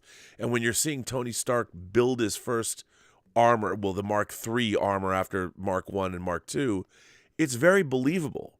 You know, he's like, he could have been building an airplane as a test pilot or something, but you buy into it. And now, like you said, Lael, you're watching Eternals, and I'm just like, I didn't feel like I didn't buy into the whole deviants either. They changed the deviants around, and they definitely changed the deviants, and I didn't. And it made no sense. No, it was like I love the Eternals. I really like that movie, but the whole point about the deviants, I'm like, these creatures show up once every 300 or 400 years while you wait for them. Like, couldn't you have found them and killed them in like a year? Yeah, and then Arishem the judge shows up, and then Dane with your blades. I mean, okay, well, it's difficult for me. They have to really explain the timeline, and they have to explain where, because none of it. The thing is, England wasn't the only place that we actually saw Arishem the judge, and then we still have this, like, literally, like, that was that could not have been. It's just like, yo, that's like almost saying that England's the only place you can see the moon and the sun, like, literally. Well, no, and Arishem the judge is like 3 times the size of Earth. Exactly, 3 times the size. I mean, you would have seen him all half the planet. Yeah, and then when you basically have half a celestial hanging out the side of the Earth, planet Earth, where satellites can pick him up, you would feel that shift. Like, that would do something. That's the only thing that made absolutely no sense, because none of that. The only time it was addressed was in She-Hulk. Right. As a goofy, as an aside. I mean, the reality of a celestial cracking the crust of the Earth and emerging with that size, the ocean there would be huge geological ramifications to the planet. And if he clawed his way up from the core, I mean, the magma, the inner core of the Earth would be spilling all over the place. And highly exposed. It would have been a toxic environment to basically live in because of that. But none of that was explained. Like, that's what I'm saying. Like, you have all of it. It was a mess. That's why I feel as though everything in here was a standalone. Period. They should have let it emerge. But then the Earth would be gone. I know. She wanted the Earth to just kill everybody. He said, "I know." Like, literally, like, she just wanted the Earth to explode. But you know what? The ramifications then would have probably made more fucking sense than what happened at the end of the film. Like, literally, you have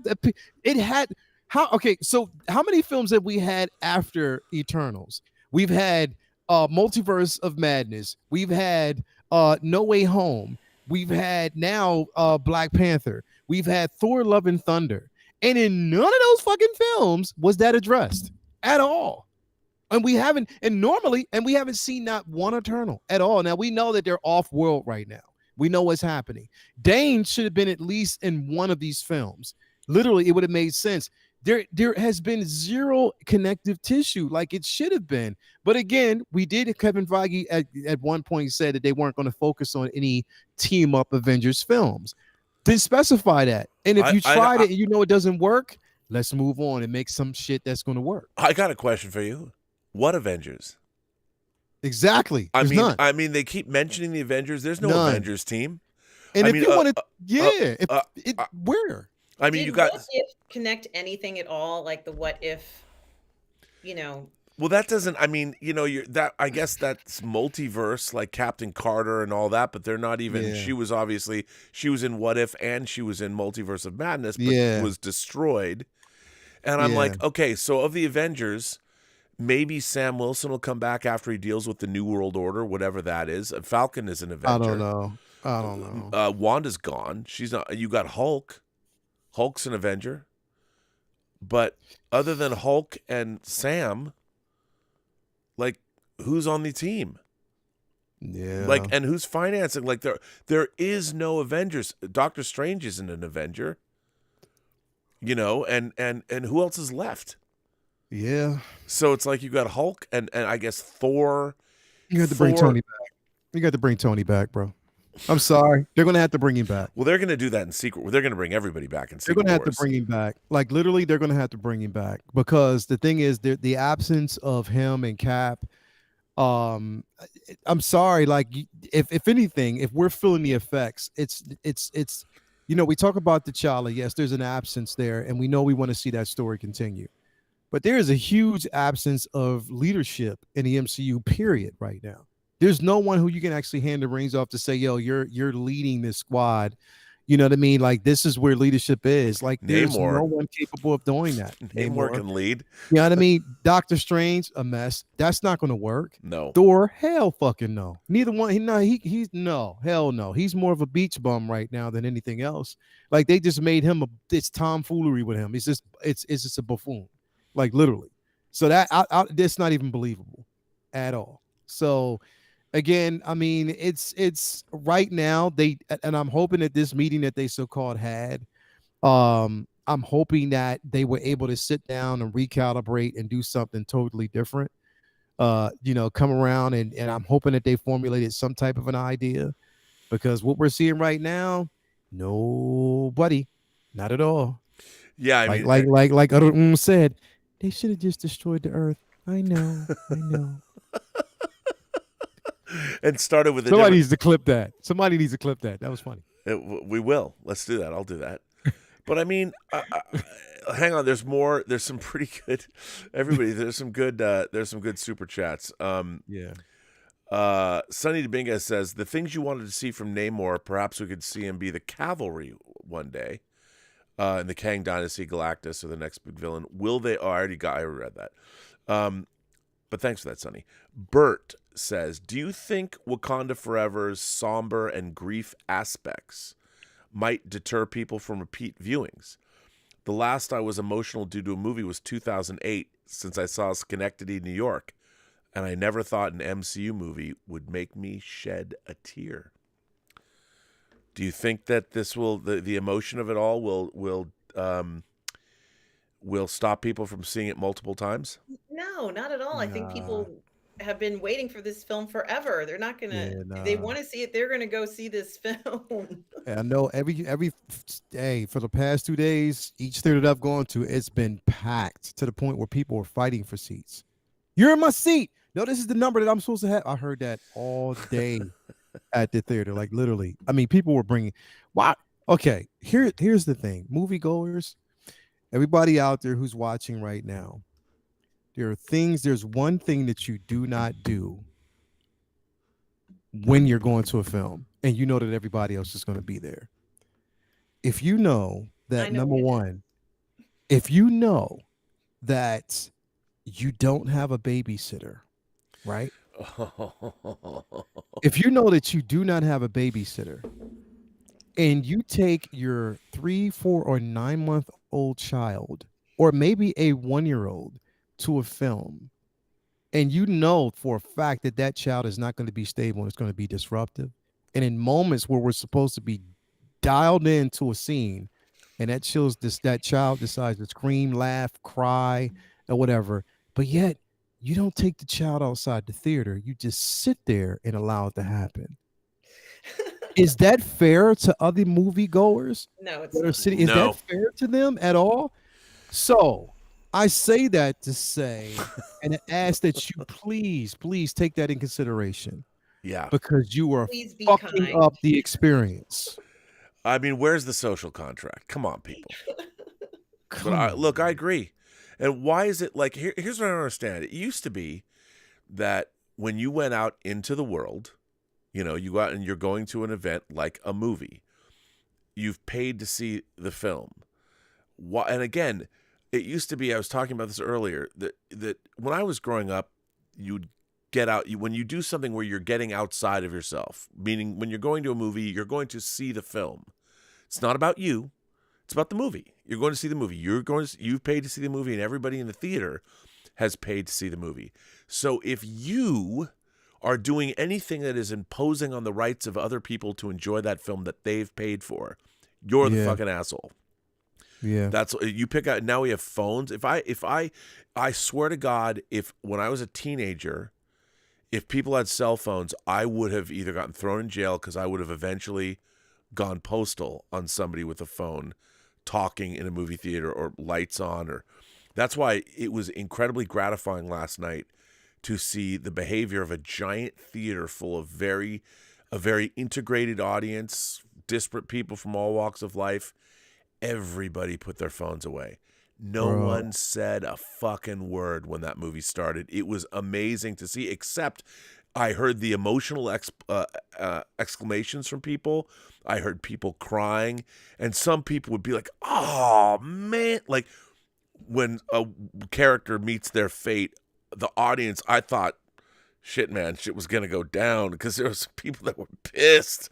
But I loved it. But they held their tongue because they didn't want to miss the next line of dialogue.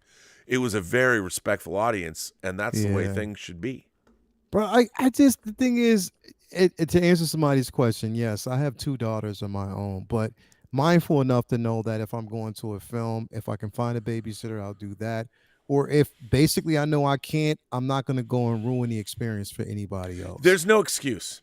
There's no excuse for that, man. Like, it's not fair. No, it's not fair. if you have a problem and you can't you shouldn't go because you're not more important than all the other people that have paid their money. Yeah, bro. Just go another day. And I think this is the problem since why is it that, look, the needs of the many outweigh the needs of the few or the one, as we learned from Star Trek II, The Wrath of Khan. Mm-hmm.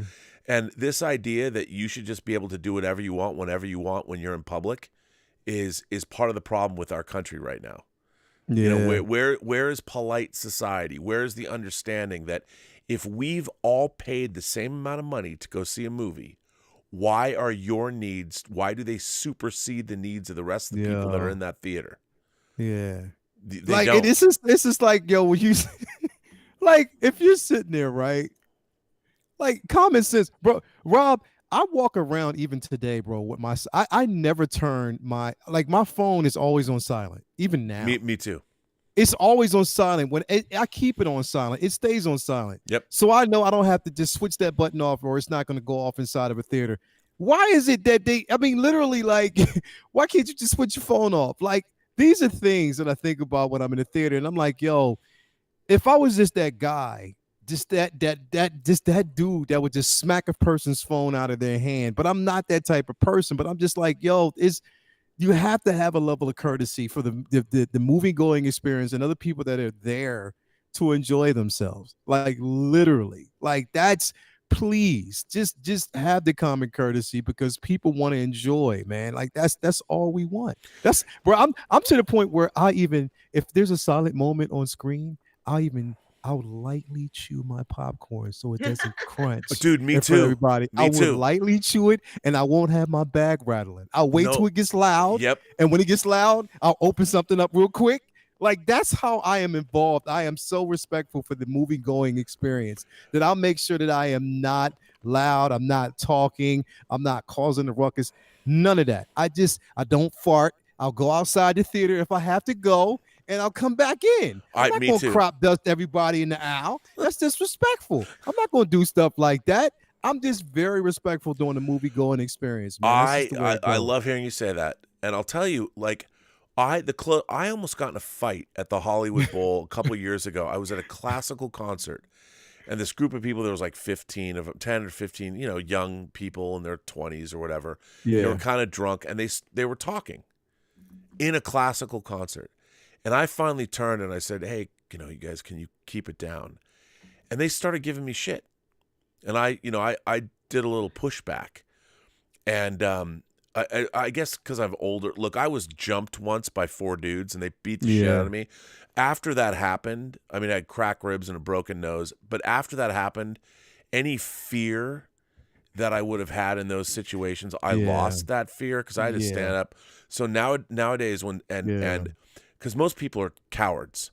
Yeah, and when somebody called me out and said, "Oh, you want to go outside?" I turn around and I'll look somebody straight in the eye, and I'm like, "I'd be happy to go outside.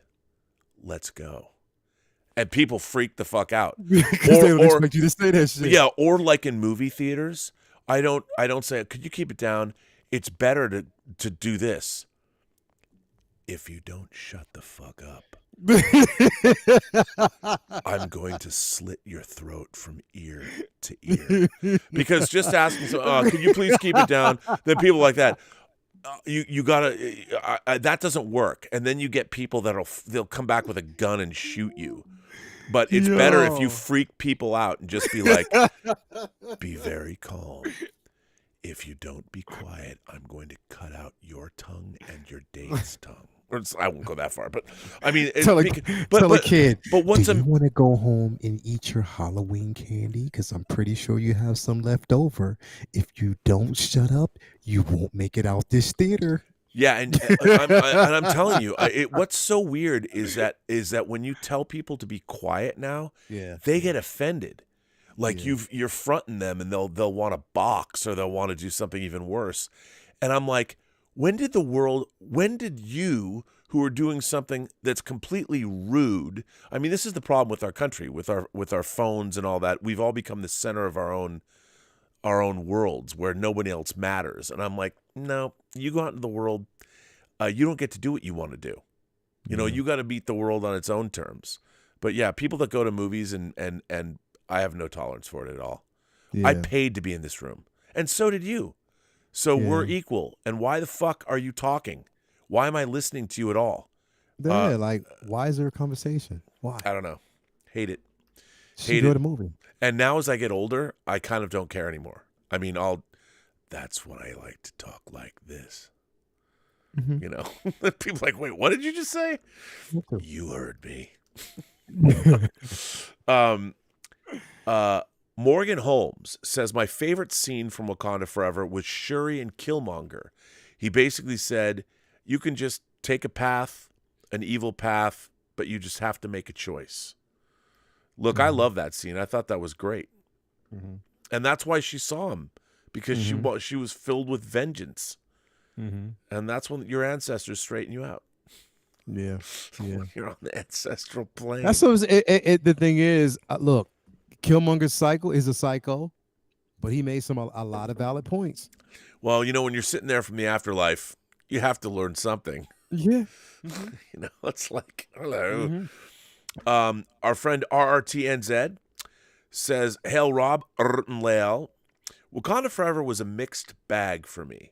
The tributes were touching. Angela, Winston, and Denai were strong, but Letitia's no Black Panther, and I thought the story was nonsense. They should have recast or had Okoye become Black Panther. That's actually what I said. Have her take, because she's a fighter and she seems more comfortable bearing that. But like Lael said, though, her responsibility was to the crown, not anymore. She was disposed, so she didn't have that anymore. Well, that's true. But I don't think, again, it's for us. For us, we say that who would be the perfect candidate for it. M'Baku was offered. Remember, he was offered the flower. He was offered the root, and he said, no, I'll take you to the king. He took you to the true king. He could have took it off his selfish needs, but again, he also believed in honor. Regardless, he was an honorable person. He is an honorable person. If I'm not going to win it, naturally and fairly, then I'm not going to basically just take this route. You know what I mean? So he was offered it, he didn't take it. She was offered it, she didn't take it because her honor was to the throne. Nakia was offered it, but she was like, "No, I'm a spy. I don't. That's where I'm at. I don't deal with these type of things. I just want to do things my way." You know what I mean? So again, it's like these people that we think should have it, they're not, because they have their own personal reasons why they didn't want to actually, take up that mantle. The only person was, and it made sense to be, was T'Challa or Shuri. Again, just keep this in mind that in these films, they may say that, a lot of stuff is canon, or they don't take ideas too much from source material, but they take certain things from source material. And that's what Coogler did. Because at one point, Shuri was temporarily the Panther. And now she's not. Yeah, well, she is now, but eventually she won't be. So I think it's just going to play out the way it's supposed to. We'll get another T'Challa. That's all I'm saying, is that question, and everybody's saying recast T'Challa. We know now it's going to happen. It just didn't happen in this film. So accept it. Hitchcock is the GOAT. Says, I agree with you, Rob, how beautiful Lupita Nyong'o is, but oh my God, when Okoye was on the college campus questioning how good she looked, I wanted to shout to the screen, "You're fucking hot." Denai Guerrera is so beautiful and was so cute in that scene. Yes, she is. I gotta Yes, say, she is. the underlying message that I really took away from Wakanda Forever is basically how hot black women can be from Angela Bassett on down. Because ever since Angela Bassett appeared in What's Love Got to Do with It, but she was in Strange Days. And Strange Days came out in 1995. That was 27 years ago. I don't think Angela Bassett has changed in 27 years. I mean, she's smoking hot in those dresses and all. The older she gets, the better she gets, bro. Oh my God. I mean, you talk about Riri, you talk about Denai, you talk about Lupita Nyong'o. I can't even with it. I can't even. I mean, this was a bevy of beauties paraded across the screen for my enjoyment, and I certainly did. So Hitchcock is the GOAT. I am certainly down with that. I mean, yeah. And I'm telling you, Ruth Carter, and not to toot my own horn, but if you would like to listen to the conversation I had with Ruth Carter, the costume designer of Wakanda Forever, it's available now on the John Campea Show under the playlist, Designing Hollywood. And please, and she will talk to you about her whole career, which began with Spike Lee's film School Days. So go check that out. Come on, Lael. Did you think I was going to talk about fucking? I haven't even got there yet. That's what I think would have been great to see in this film. That's why I'm thinking that Namor probably should have at least kissed Shuri. That would have been really, really nice to see. I mean, I got to say, with this collection of beautiful women, it is a little strange. Like, the MCU, thank God Gemma Chan got laid in Eternals. I know. Thank right? God we got that some. Was on a rock, Robert. So she was between a rock and a hard place. But yes, she was. Yes, she was. No. That moment where Gemma Chan can be between my rock and a hard place. Let me tell you, Rob, can you should have imagine? had a glass of wine in your hand, and Namor talks her into working together, and then they really work together. That's all I'm saying. Shuri, isn't she desirable? He wanted her to put on that special outfit, and I think we know why. Rob, can you imagine? Could you imagine Rita in the theater, right? And she sits down. She has her nice, her beverage, her popcorn, and she sits down. She has a napkin, slushy. She sits down and she just gets everything nice and prepared, delicate. And when the movie starts, she leans to the person next to her and says, "Do you think there might be some fucking in this movie?"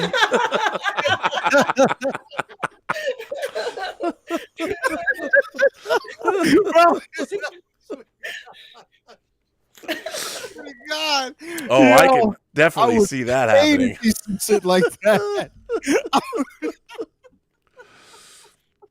Man, I mean, the MC. If there's one place that needs some more fucking, it's the MCU. Man.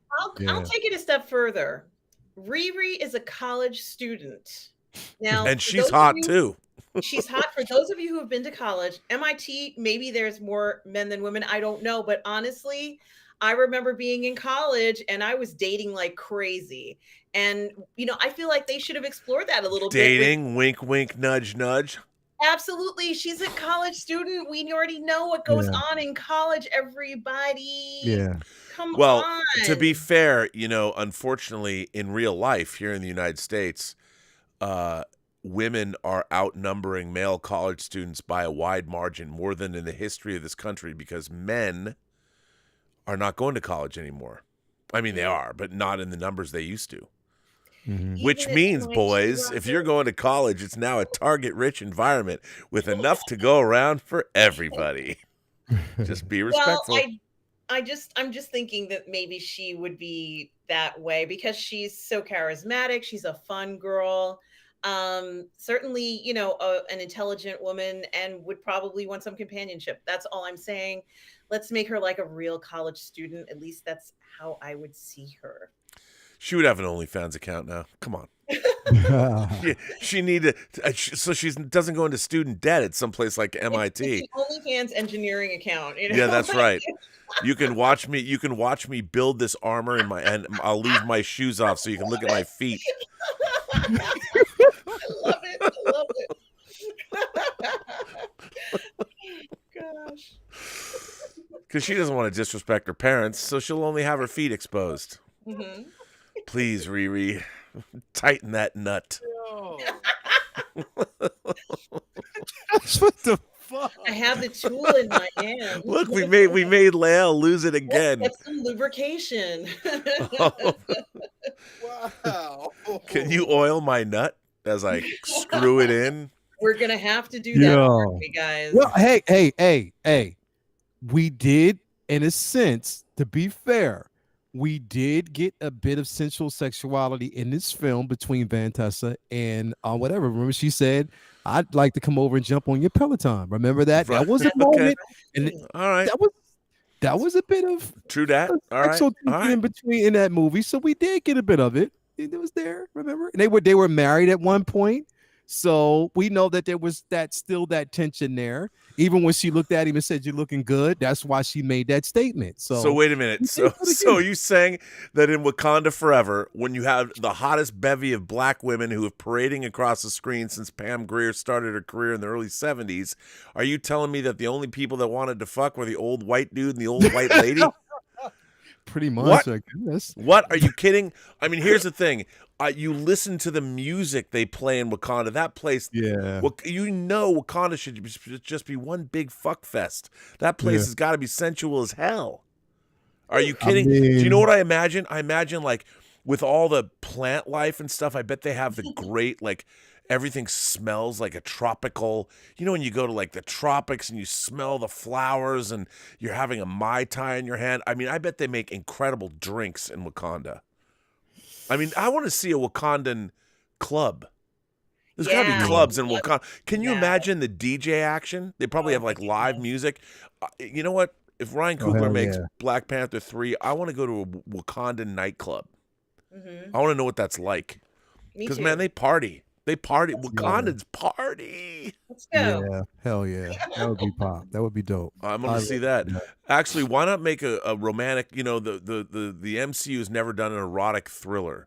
They should make an erotic thriller set in Wakanda. Polar Blur said Rob is a freak. Love it. Yeah, there you go.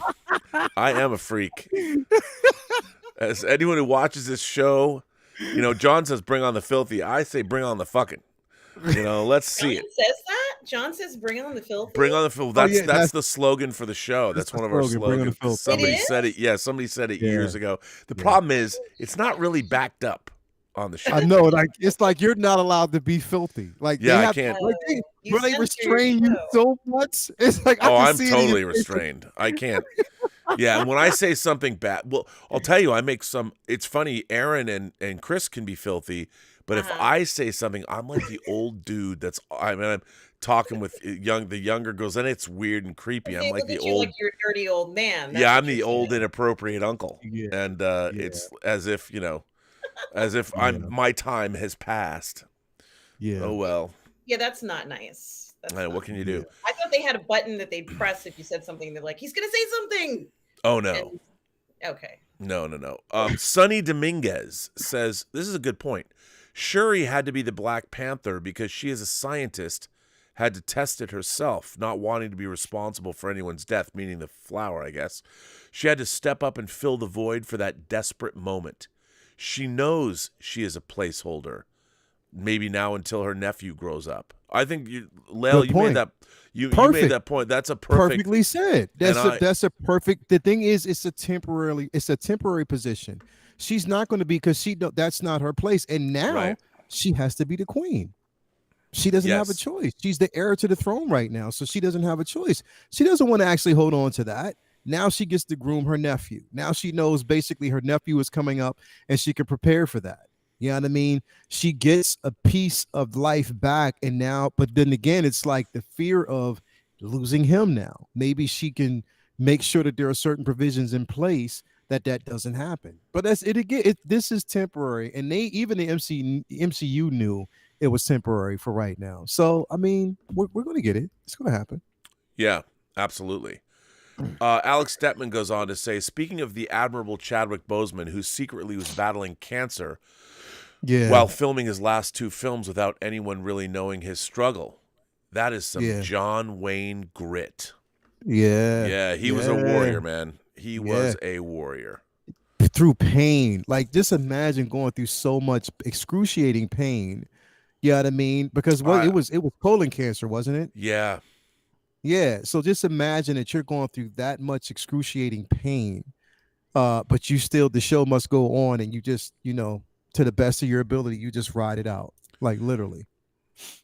Yeah, I can't even imagine. I've thought about that a lot, and whenever, especially when I saw Ma Rainey's Black Bottom, I mean, he threw himself into that performance, and I mean, at the same time, what he had to have been feeling, my God, I mean, that man, what a warrior he is. He went through some stuff, like literally he did. So yeah.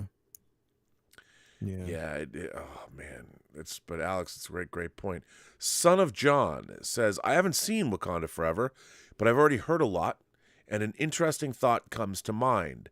I wonder if Wakanda Forever could have been just a drama instead of action, with a theme of the death of a hero while dealing with loss.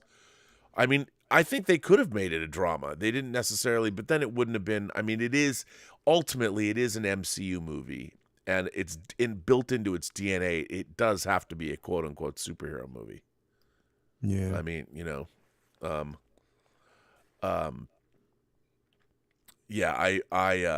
I think that's, I think it'd have to be. I mean, in a way, this did have very dramatic elements. I mean, obviously the addition of Namor and all that made it into a superhero movie, but it did deal with a lot of drama.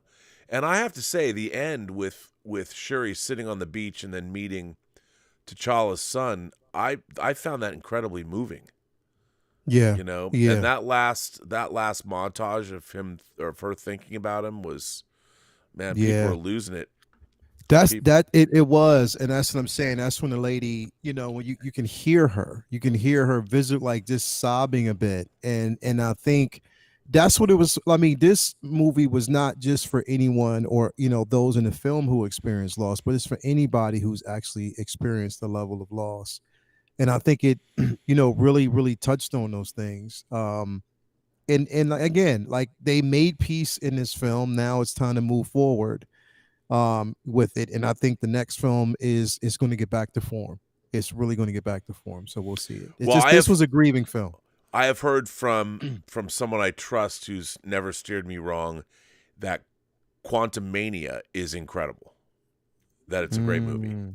Yeah, and that it goes a long way toward filling that void, because I think they know they need to get back to all of that. So yeah, and that's in February, right? Yeah, February, which isn't that far away. I mean, I cannot wait for that film. I can't believe it's November 11th, 2022. That's crazy. Yeah. Alan Jar 91 says, as an MCU fanatic, to each their own. Hey, look, I mean, here's the thing. I think we all love the MCU, but that doesn't mean we can't be. If we're critical of films within the MCU, it doesn't mean we don't love the MCU overall, because I certainly do. Yeah. You know, we're 30 films into the MCU, and I would say 85% of them have been good to great. And that's a pretty great track record. Mm-hmm. I mean, dude, I still, like I've said, I can watch Infinity War and Endgame on an endless loop. I can't get enough of those movies. I mean, Infinity War is so good. For me, it's Civil War. That's yeah, and Civil War is amazing too. Yeah, that's my so much. That movie's so much fun. Yeah, so much fun. Our friend David Crabtree says 1 of 3. I don't flat out dislike the film, but it was extremely underwhelming. Great cast, but Chad Boseman has left a huge void, and I felt I was just watching a bunch of supporting characters. The film never kicked into that next gear.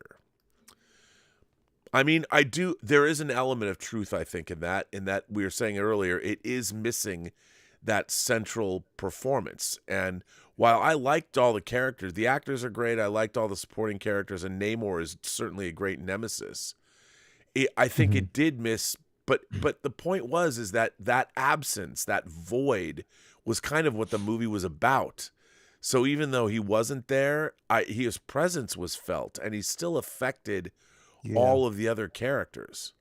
It was just, I think the problem is, and I always wonder about this, and I'll ask you both, you know, when a movie doesn't fulfill your expectations, like this, or even maybe it did, like, I try and watch movies for what they are, not for what they're not.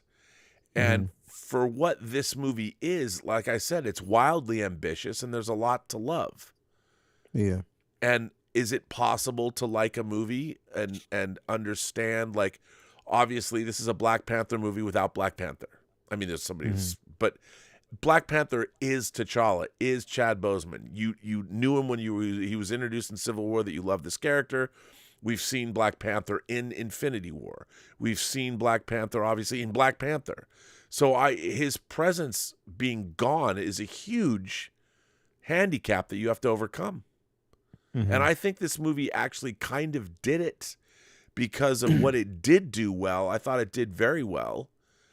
And I don't know. What do you guys think? Yeah. I'm sorry.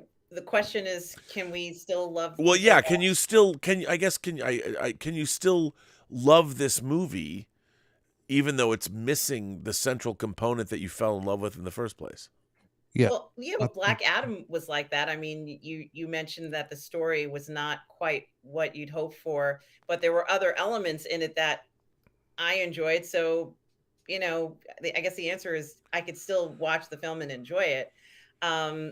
You know, I don't think I could fix Black Adam or change it around, but I think that this film, I could make some changes and it would be just a little different in focus and not feel like it's all over the place. So that's how I feel when I see this film. I don't think I could do anything to Black Adam that would change it. I don't know how to fix that one, but for this one, there's a lot of really good characters. So, you know, like if the characters were garbage, then I would be very upset, but we're talking about fantastic characters. And the Namor character, I'm telling you, if he and Shuri had some kind of closer encounter, it would have set a different tone. I'm just, you know why I have to say this, because we have I know widowers, divorcees, people who aren't having sex. Like it's I feel like we needed some intimacy because there's such a thing as sexual healing. Their intimacy is very healing to No, it's true. And just so you know, if I was in Wakanda, I'd take out the queen. That's all I tell you.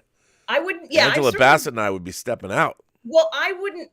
Well, that would be one thing I'd want to change. I don't want her to die. So, you know, but what I am going to say is that a few simple things that we could just move them around a little bit, and it would have a different feel. But it's still going to be hard to watch. Let's be honest, it's hard to watch because we can't help thinking of what we lost. So that's always going to be a situation. And it's funny I brought up What If earlier. In What If, when we even hear his voice, you're almost like, oh my gosh, I like, know. and it's, can't remember whether it's him or someone else, but No, it was his him. He was nominated for a daytime Emmy for his performance, his voice likeness performance. is, of course it is animation, but his likeness is in it.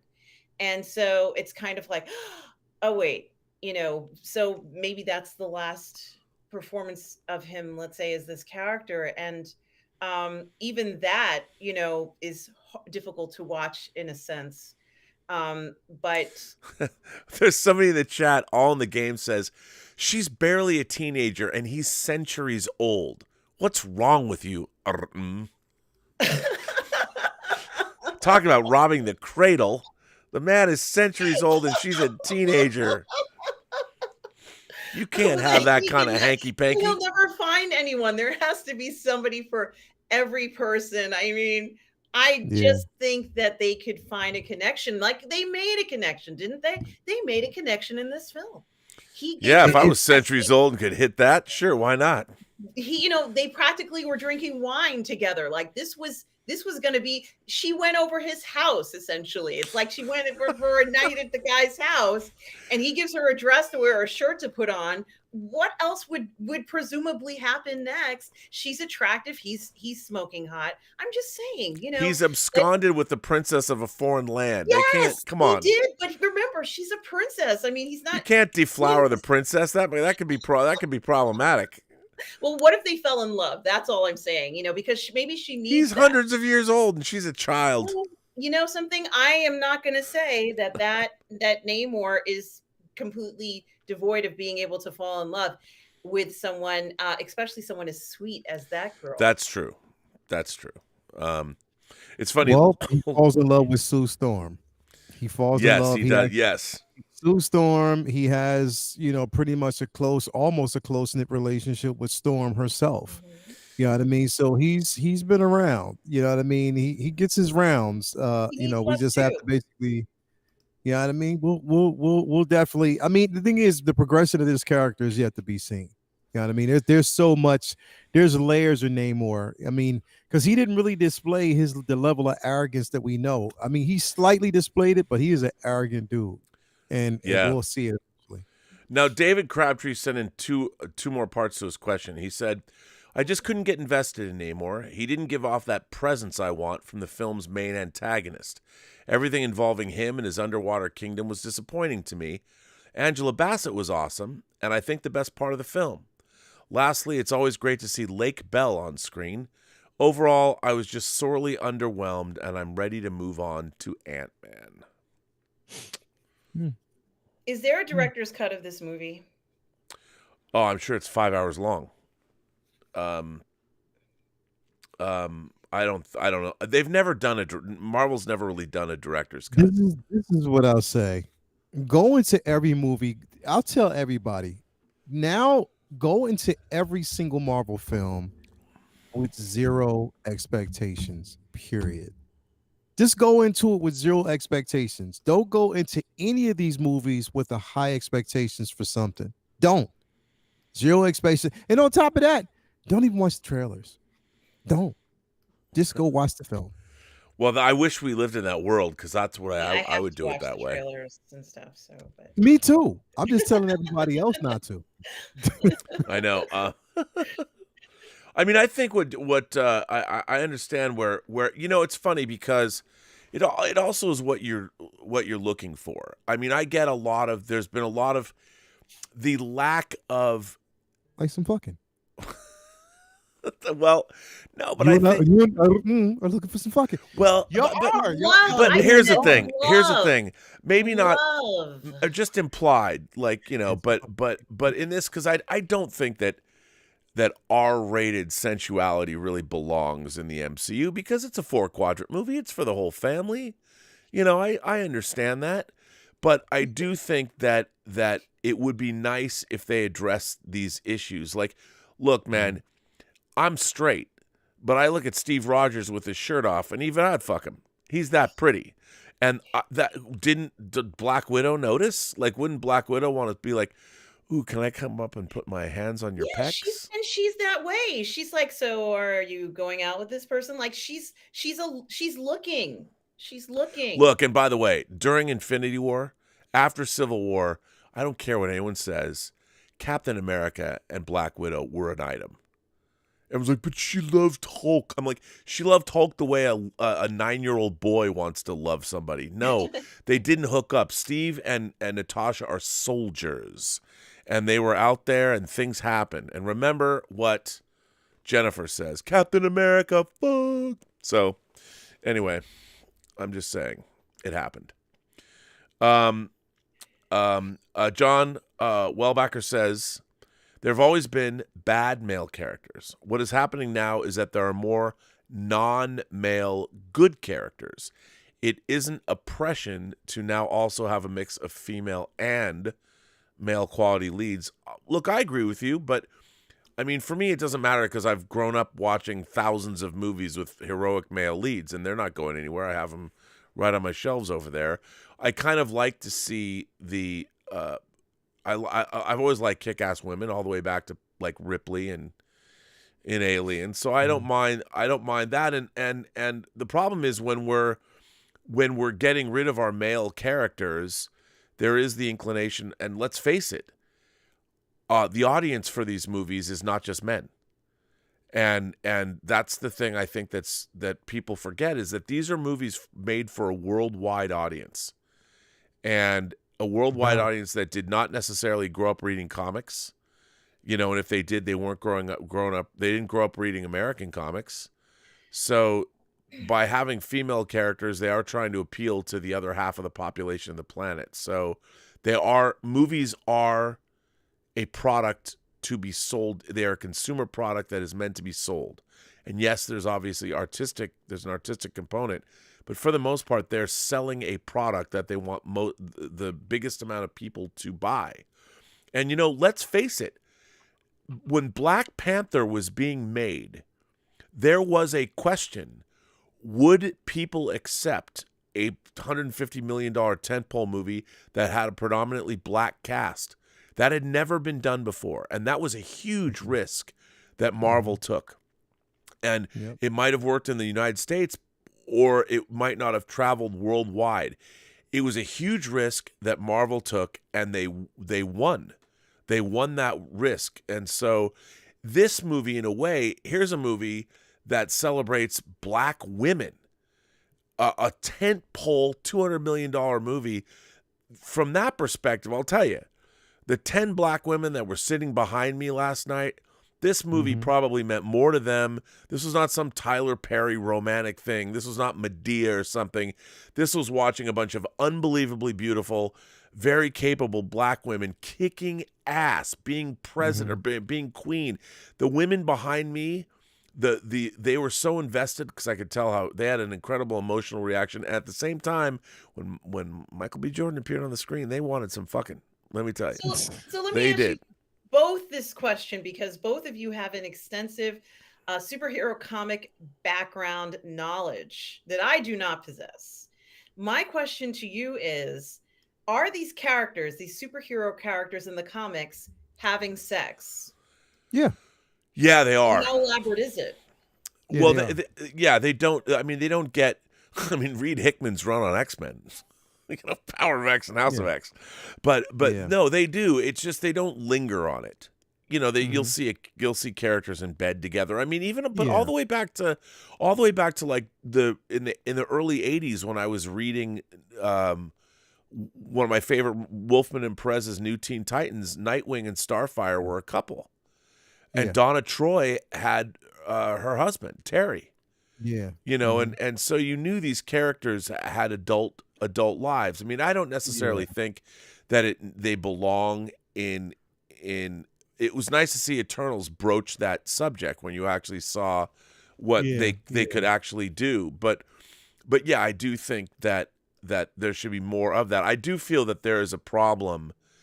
Look, the fact that there's even 30 of these movies and that we're getting more is astonishing, because they've already, if you think about it, they've made Quantum Mania, they've made Marvels, they've made Guardians. Those films are done, and they're in production, I guess, now on New World Order. So we're going to at least get another, I mean, all the way these movies aren't going to stop anytime soon. No. And I think it's I mean, there was definitely a lot of sexuality in comics, but the thing is, it was completely humanized. I mean, we knew it was there, we knew it exists. It wasn't something that where you saw it actually taking place. There were references to it, but then you also see him waking up from the moment. But we knew it was there. The difference between that and what we see in the MCU is that Disney is involved. So of course, with Disney, there's going to be a watered down version of what we actually saw in comics, because again, they're still trying to appeal to a much younger audience that isn't involved in these mature subjects. They want to keep it kind of barrel down into just less sensuality, more action, more storyline driven, with emotion on a different level. So, and that said, that's why the cosmology of the universe that I'm looking for is not a big priority there, because they're your 4-quadrant audience. I mean, to me, when I look at the heights of the Marvel Cinematic Universe, I think we all kind of feel the same way. You look at Winter Soldier and Civil War. I mean, those two movies are a perfect balance of action adventure, superhero action, character development. And when I'm watching a movie like Winter Soldier or Civil War, I don't miss sex in those movies. Those movies are a perfect heady balance. And I think that's the thing, is that we've seen the heights of where the MCU can take us. And Winter Soldier isn't entirely perfect, but Winter Soldier is a damn good action-adventure superhero movie. It's a damn good movie. And you look at it and you're like, well, I think that's what we expect when it's a great mix of story and character. And you don't feel, when you feel Winter Soldier, when it's over, you're like, fuck, that was a good movie. And I felt that way about Infinity War and Endgame. Those movies were huge and sprawling epic plots. Some people might say, well, Endgame had plot holes, but it was still wildly entertaining. You go from Vormir and the Soul Stone and the Red Skull to Titan to the Quantum Realm and back in time. That movie does Endgame is so much fun to watch. It's like reading your favorite summer giant-sized crossover comic that turns out to be really good. That's why those two movies. The pacing on both of those films were incredible. Incredible, I mean, because you had Infinity War, where in the very beginning they were dealing with a lot of loss, grief, and how do we rebound from this? And an idea happens. You have, Ant-Man. Damn, I keep forgetting his name.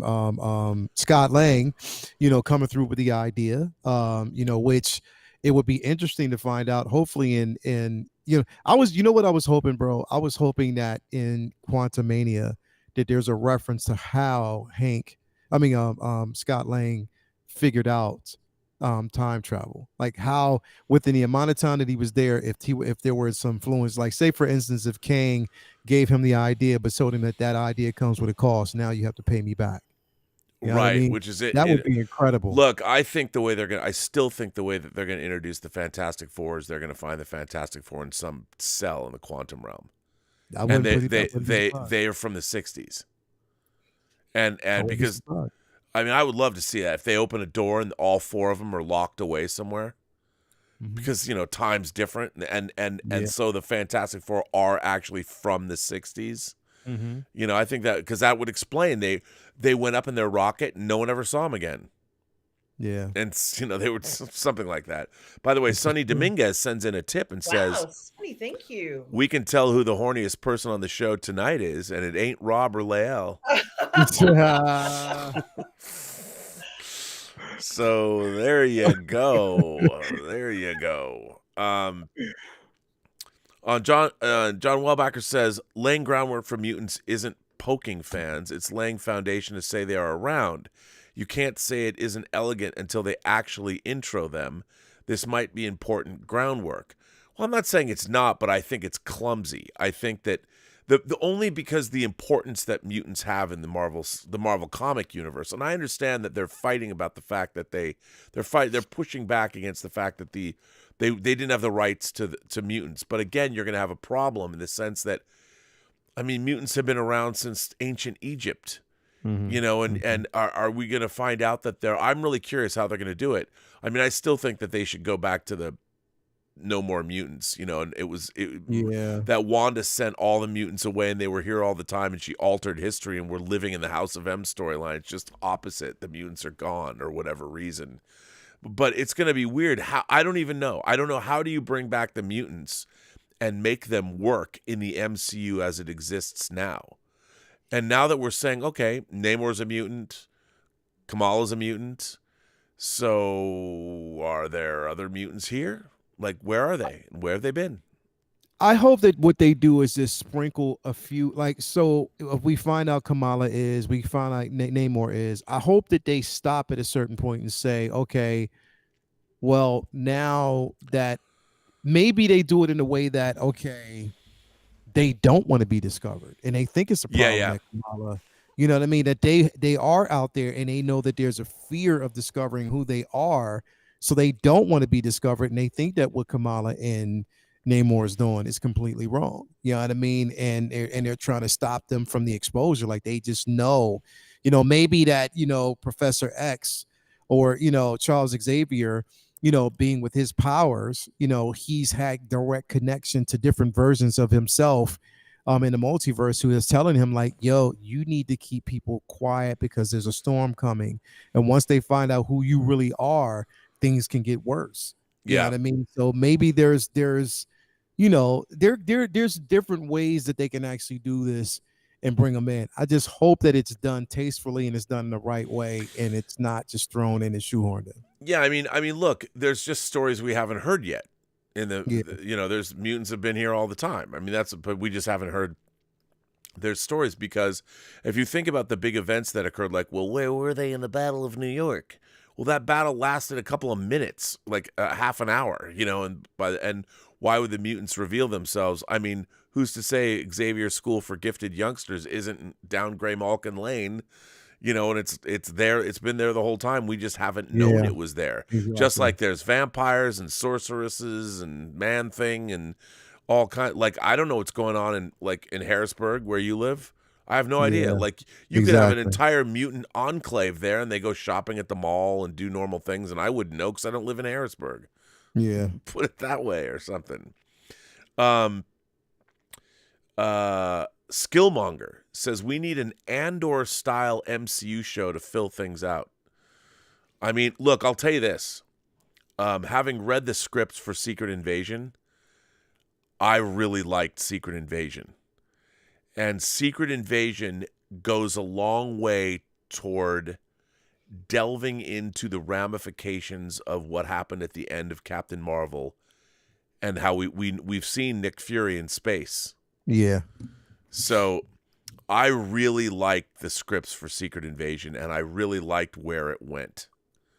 And it's totally not like the Secret Invasion in the comics. They jump off that point, but it really is about the disposition of the Skrulls in the MCU and where they're coming from and where they're hiding and who's missing, and and they do well. It's really more.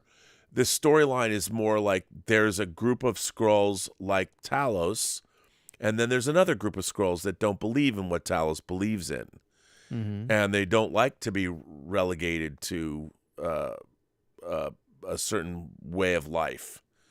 And it's really interesting, and it deals with some of the same themes that Black Panther was dealing with, and it, you know, about being free people and things like that. And it's also like you can see from the trailer, it's like a globe-trotting James Bond thriller, and there's definitely there's a lot of Tom Clancy, James Bond spy subterfuge, and I really liked it. I thought it was really, at least the scripts were really, really good. And I can't wait for the show because the trailer looks like they nailed it. Yeah. So, John T.S. says something interesting. Mark my words, Rob. Marvel is going to finally introduce Mephisto in Guardians of the Galaxy in the Christmas special. I could totally see that happening because that's something James Gunn would do. He's very tuned in to the fan world. He's one himself, and he would put Mephisto in just to fuck with everybody. I could totally see him doing that. He would do some shit like that. Be like, here he is. Yeah, here's Mephisto, and make it funny as hell. Mm-hmm. Dip in and dip out. Mikey Lito says fandom doesn't care about real life, Lael. This is true. The fandom doesn't care about the grieving of, like, they want what they want. Like, that's the thing. Fandom wants what they want when they can get it. You know what I mean? And everything else just has to be sacrificed. I mean, that's just the way they feel, unfortunately. And it's not going to change. It's definitely not going to change. This is the way it is. Yeah, I mean, I agree. I think so too. By the way, I've been in fan communities since the 70s, and I was a kid. Yep. Hasn't changed. Fans haven't changed. And I've been around the world. I was a guest of honor at the first Star Trek convention ever held in Paris. And I can tell you, Star Trek fans are the same the world over. No matter where you go. No matter where. They're all the Star same. Wars fans are the same. Marvel fans, DC fans. Yeah. That's the way it is. John Welbacher goes on to say, asking natural questions about an IP is valid. Needing to know if Man-Thing was snapped out of our verisimilitude is lessened is just a hyper nerd stretch. And I say that as a hyper nerd myself. Well, hang on a second. It's not about the specifics of Man-Thing itself. I'm just talking about the fact that as far as when Thanos snapped his fingers, I'm curious if you think about the supernatural world in general. Like, I'll give you an example. I was working on a vampire movie after I made Free Enterprise. And I started asking myself, okay, if there are vampires and you don't go the route of making a scientific reason, like it's a real blood-borne disease and you mutate and your fangs are all... If there is the supernatural and the supernatural is real, like the undead or something, there are questions that come along with that. Okay, let's assume that the supernatural is real. Let's assume the devil is real. Let's assume heaven and hell are real. Like in The Sandman, heaven and hell are real. They're parts of psychic real estate that the God of the Judeo-Christian God of the Bible, exists in the Sandman universe. Okay? And if you're talking about the supernatural, then you have to ask yourself, all right, well, if hell is a real place, and that's where supernatural power emanates from, does hell have an aesthetic? Like we saw in The Sandman, there are buildings in hell. So I would ask, who built them? Did the devil just conjure them into existence? And if the devil did conjure them into existence, why do they look the way they look? Does the devil like Gothic architecture? And if the devil does like Gothic architecture, did he get his ideas because humanity came up with Gothic architecture? I mean, to me, there's just problems. If you're going to tell a story, you need to know the answers to these questions. And so so when I was working on this vampire movie, I decided that hell is a place. And there was a Polish artist named Bakinski, and he was part of Gallery Morpheus. That they published Bakinski books. That Gallery Morpheus also published H.R. Giger books. But Bakinski's stuff looked very different. And I'm like, if hell has an aesthetic in this movie, I want it to have, because then then I have to ask the question, okay, why do vampires wear the kinds of clothes they wear? And like there are new vampires, and then there are old vampires. And then you have to ask, okay, well, how do they act? And that's what world building is. And so the idea is, it's not so much whether Man-Thing got snapped away or not. What I'm more interested in is the rules of Thanos' snap, because that would mean that in the MCU, 50% of all the sentient beings in the universe were snapped away. So it didn't matter what planet you were on. When Thanos snapped his fingers, every single civilization and society was affected. And there's the ramifications of that snap. It would affect humanity. And that coming back after, those 5 years and they did a good job dealing with that. They kind of touched on it in a funny way in Spider-Man, and they dealt with it in like Falcon and Winter Soldier. But we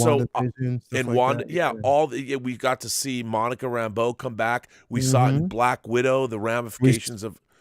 Yeah, we saw it in what was it? Hawkeye. And all of those things.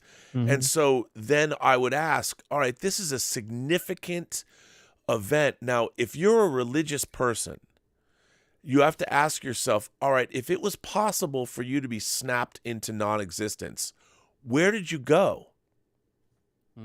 Like philosophers would ask that question. Religious people would ask that question. Where did you end up? Did we go somewhere?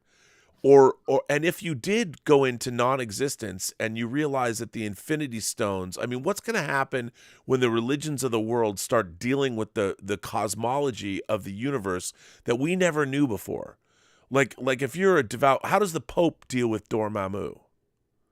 And while it might, I don't mean to be flippant about this, but from a storytelling standpoint, you need to know the answer within the MCU. What would happen? What does the Pope think of? What does the Catholic Church have to say about Dormammu? Anything? What does the Catholic Church have to say about witchcraft and magic in general? Yeah, especially when it's proven to be. Yeah, it's like, because those things are basically like, I thought about this. Like, if you're someone like Doctor Strange, and I know this is kind of a stretch, if you're Stephen Strange and you're attending the wedding of your ex, and the wedding is inside of a church, which again, it's sacred for a lot of people when it comes to religion. Yes. But you study dark magic, black magic, and you enter in that church. What is your faith? Do you believe in the same? Do you have the same beliefs? Do you believe that what the God that they served do you believe that it's not an embodiment of what you believe? And does that church welcome you in? Like, literally. No, like, I think about those things because you're absolutely right. And you're right to think about those things. And then within the MCU, that's why I'm like, and remember, think about how many religious people, there's think about Islam. What are the imams? What are the imams that run Iran? You've got the morality police they've been protesting for 2 months because the morality police took a girl, who wasn't wearing a hijab, and the morality police, this woman died in their custody. Well, what does that say about the morality police? Who watches the watchmen? And that's where the country has been. And really, if a woman in Islam is killed at the hands of the morality police, I'd say those people have the morality police have, Allah is not going to be happy with the morality police, but they won't, because really the power structures in our world, they're not really concerned about whether or not Allah is going to punish the morality police. They want to keep power in Iran. But the thing is, if these creatures, if all of these beings exist, the Celestials exist. So who's to say that the God of the Judeo-Christian God, as we understand him in our world, who's to say God doesn't exist?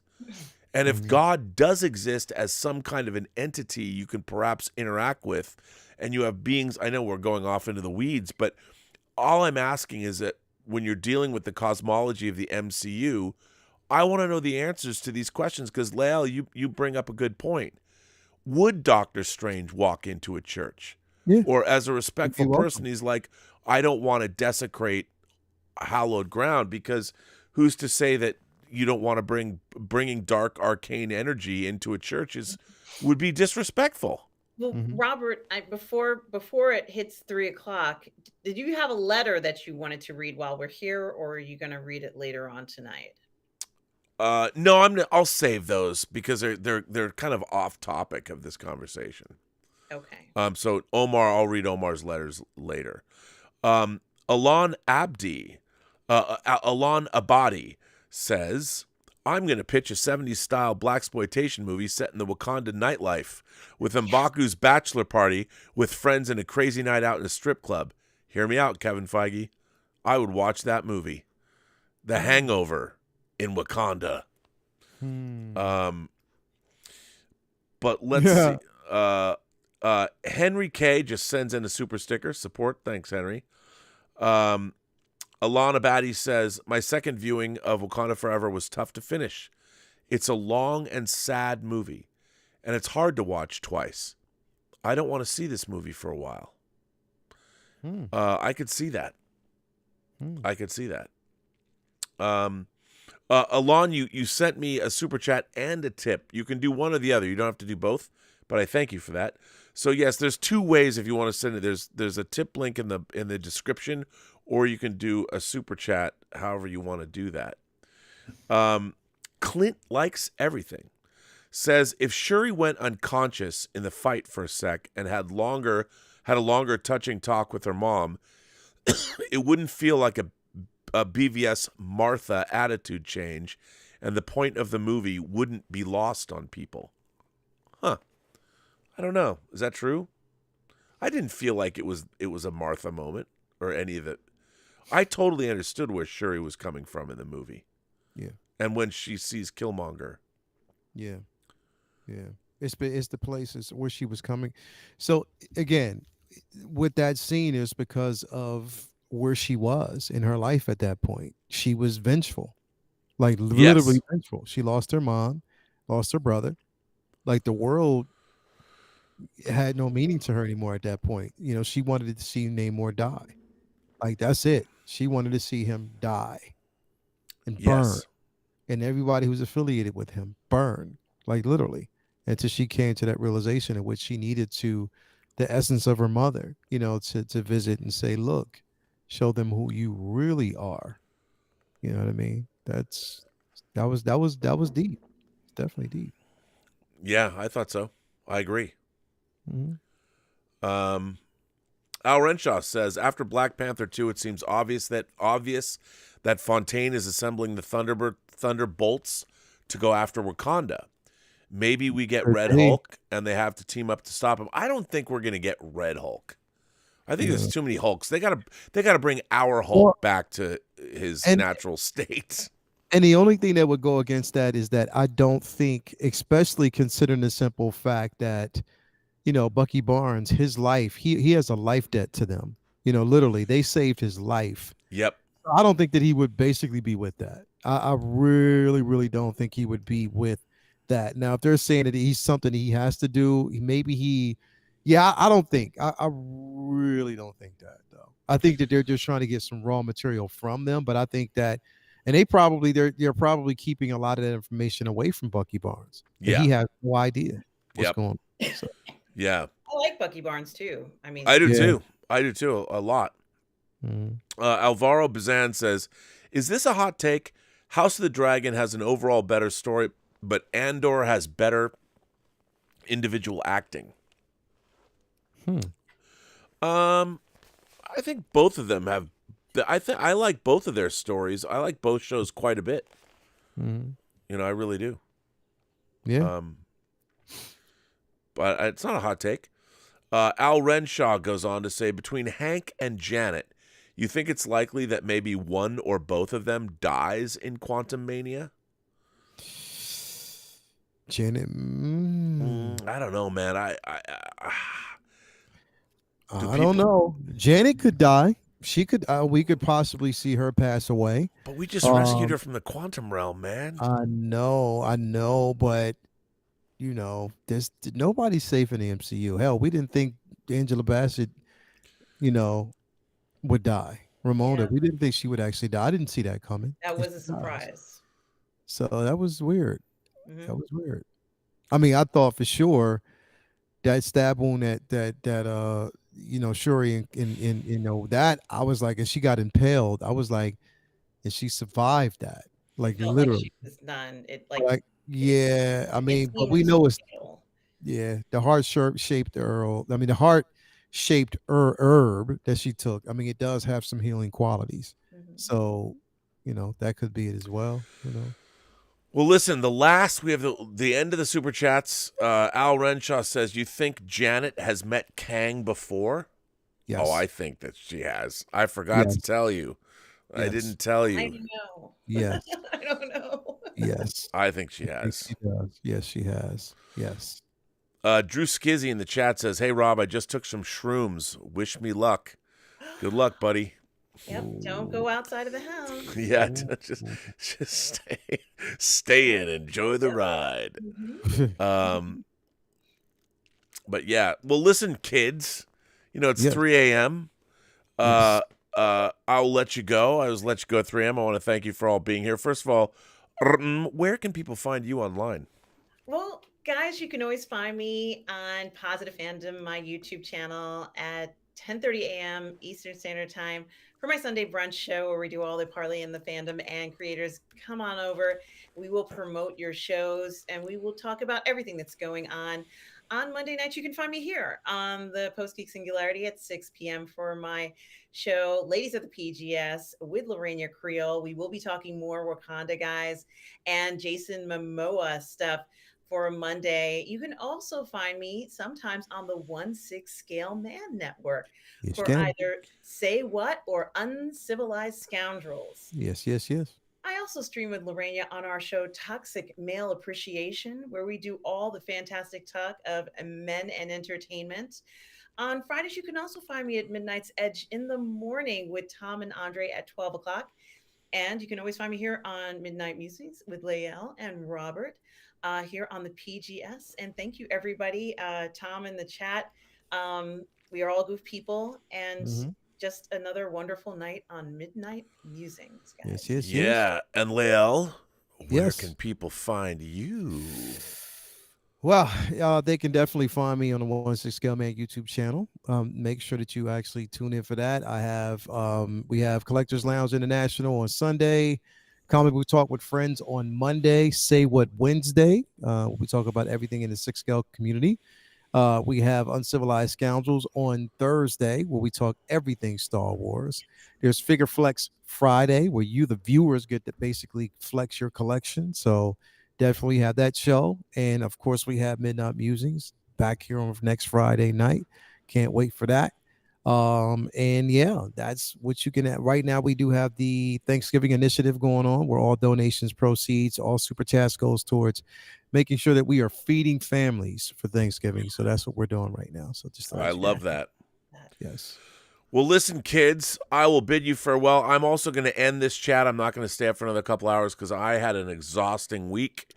Yes. And I'm going to go to bed, but I'll be back with the Robservations tomorrow. And then, of course, Yes, yes. let's get Physical Medias on Sunday, and I'll probably do Yes, yes. Robservations on Sunday, too. Physical, Yes, yes. Maybe one day I'll sing in Q. That day may never come. So I will see you both. Thank you for being here. And I want to thank Tom, Yes. and I want to thank Alex and all the moderators here, and especially want to thank everybody that supports this channel via tips and super chats and memberships. You guys are great. We will have another membership call next Saturday. And also tomorrow morning on this channel is the second episode of Roberto Suarez and Alex Montano's all Spanish show. And because people got mad at the Latin X-Men title, they have come up with a new name for the show, which they have yet to reveal to me. What? Yes. And you can also look, it's a pre-recorded show. So they're going to put it up tomorrow. And Roberto did make a public service announcement video that shows how you can get subtitles in any language on YouTube. So you can watch their show. It doesn't matter if you don't speak Spanish. You can watch it subtitled. And he made a public service announcement on how you can do that. I didn't realize on YouTube you can get like 50 different languages subtitled. It's amazing. Wow. So that's tomorrow, 10 a.m. or 9 Excellent. a.m. 9 a.m., 10 a.m. It's what time? What time? West Coast time? I think it's 9 a.m. Maybe it's 10 a.m. I'm not sure. One of those things, West Coast time. So Yes, so that'll be tomorrow, and I can't wait to find out what the new name is as much as you guys can't wait to find out what the new name is. But yeah, I believe it's that time. But anyway, I will let you both go. I will see you next week on this show, and thanks for another Yes. great show. All right, see you later. See everybody later. Bye. Peace out. Peace out. All right. Every person you meet has a story to tell that you have yet to hear. All you have to do is listen. I'll see you later, everybody. Peace out.